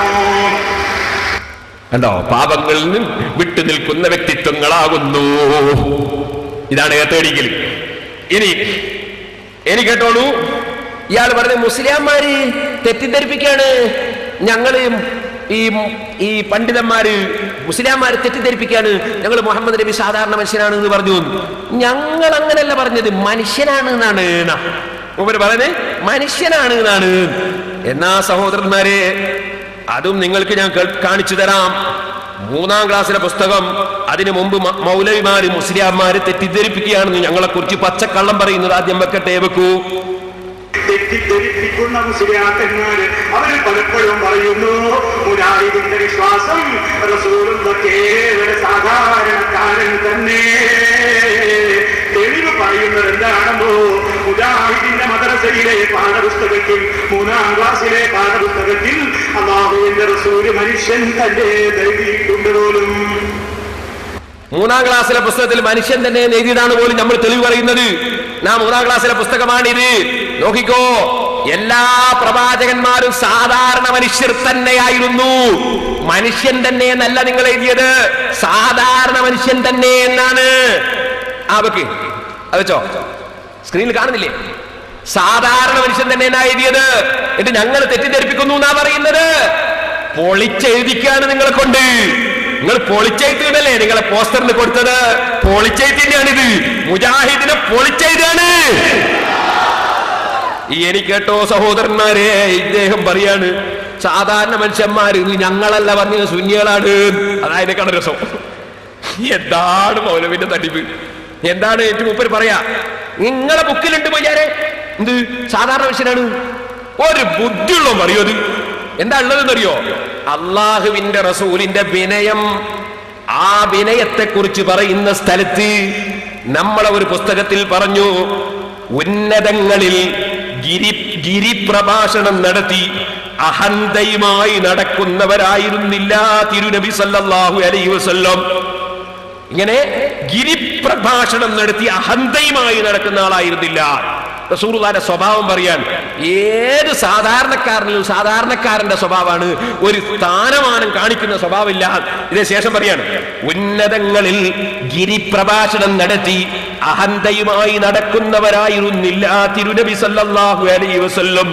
സാധാരണക്കാരിൽ സാധാരണക്കാരനായേ തിരുനബിയെ ദർശിക്കാനാവൂ. സാധാരണക്കാരിൽ സാധാരണക്കാരനായേ നബിയെ ദർശിക്കാനാവൂ, നബിയെ വിശ്വസിക്കാനാവൂന്നല്ല. നബിനെ നമ്മൾ കാണുമ്പോ ഒരു സാധാരണക്കാരന്റെ ജീവിതമാണ്, ഒരു ബല്യാള ജീവിതം നയിക്കുന്ന സ്വഭാവമില്ല. ഇത് വെച്ചിട്ട് പറയാം നിങ്ങളും പറഞ്ഞു സാധാരണക്കാരനാണ്, ഇയാളൊരു തട്ടിപ്പ് നോക്ക് നിങ്ങൾ വെക്ക്.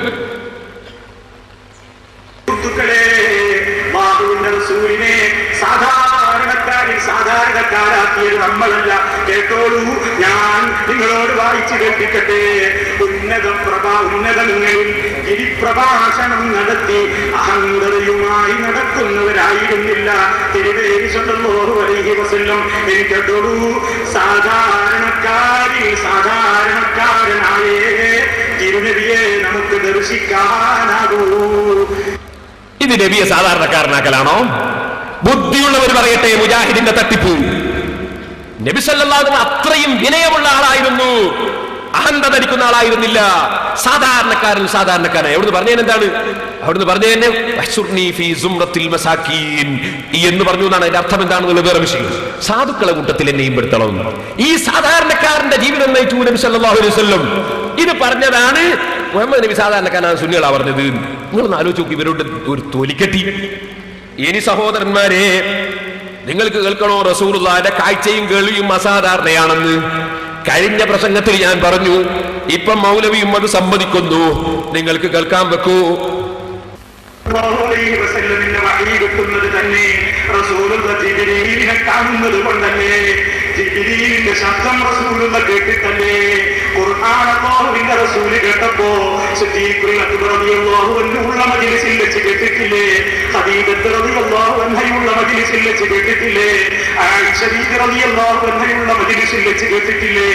ഒരുപാട് സഹാബിമാരുടെ കൂടെ പള്ളിയിൽ ഇരിക്കുമ്പോഴും പല സ്ഥലത്തും യുദ്ധസന്ദർഭങ്ങളിലുമൊക്കെ അവരാരും കേൾക്കാതെ തന്നെ മുഹമ്മദ് റസൂലുള്ളാഹ് ജിബ്രീൽ അലൈഹിസ്സലാമിന്റെ ശബ്ദം കേട്ടല്ലോ.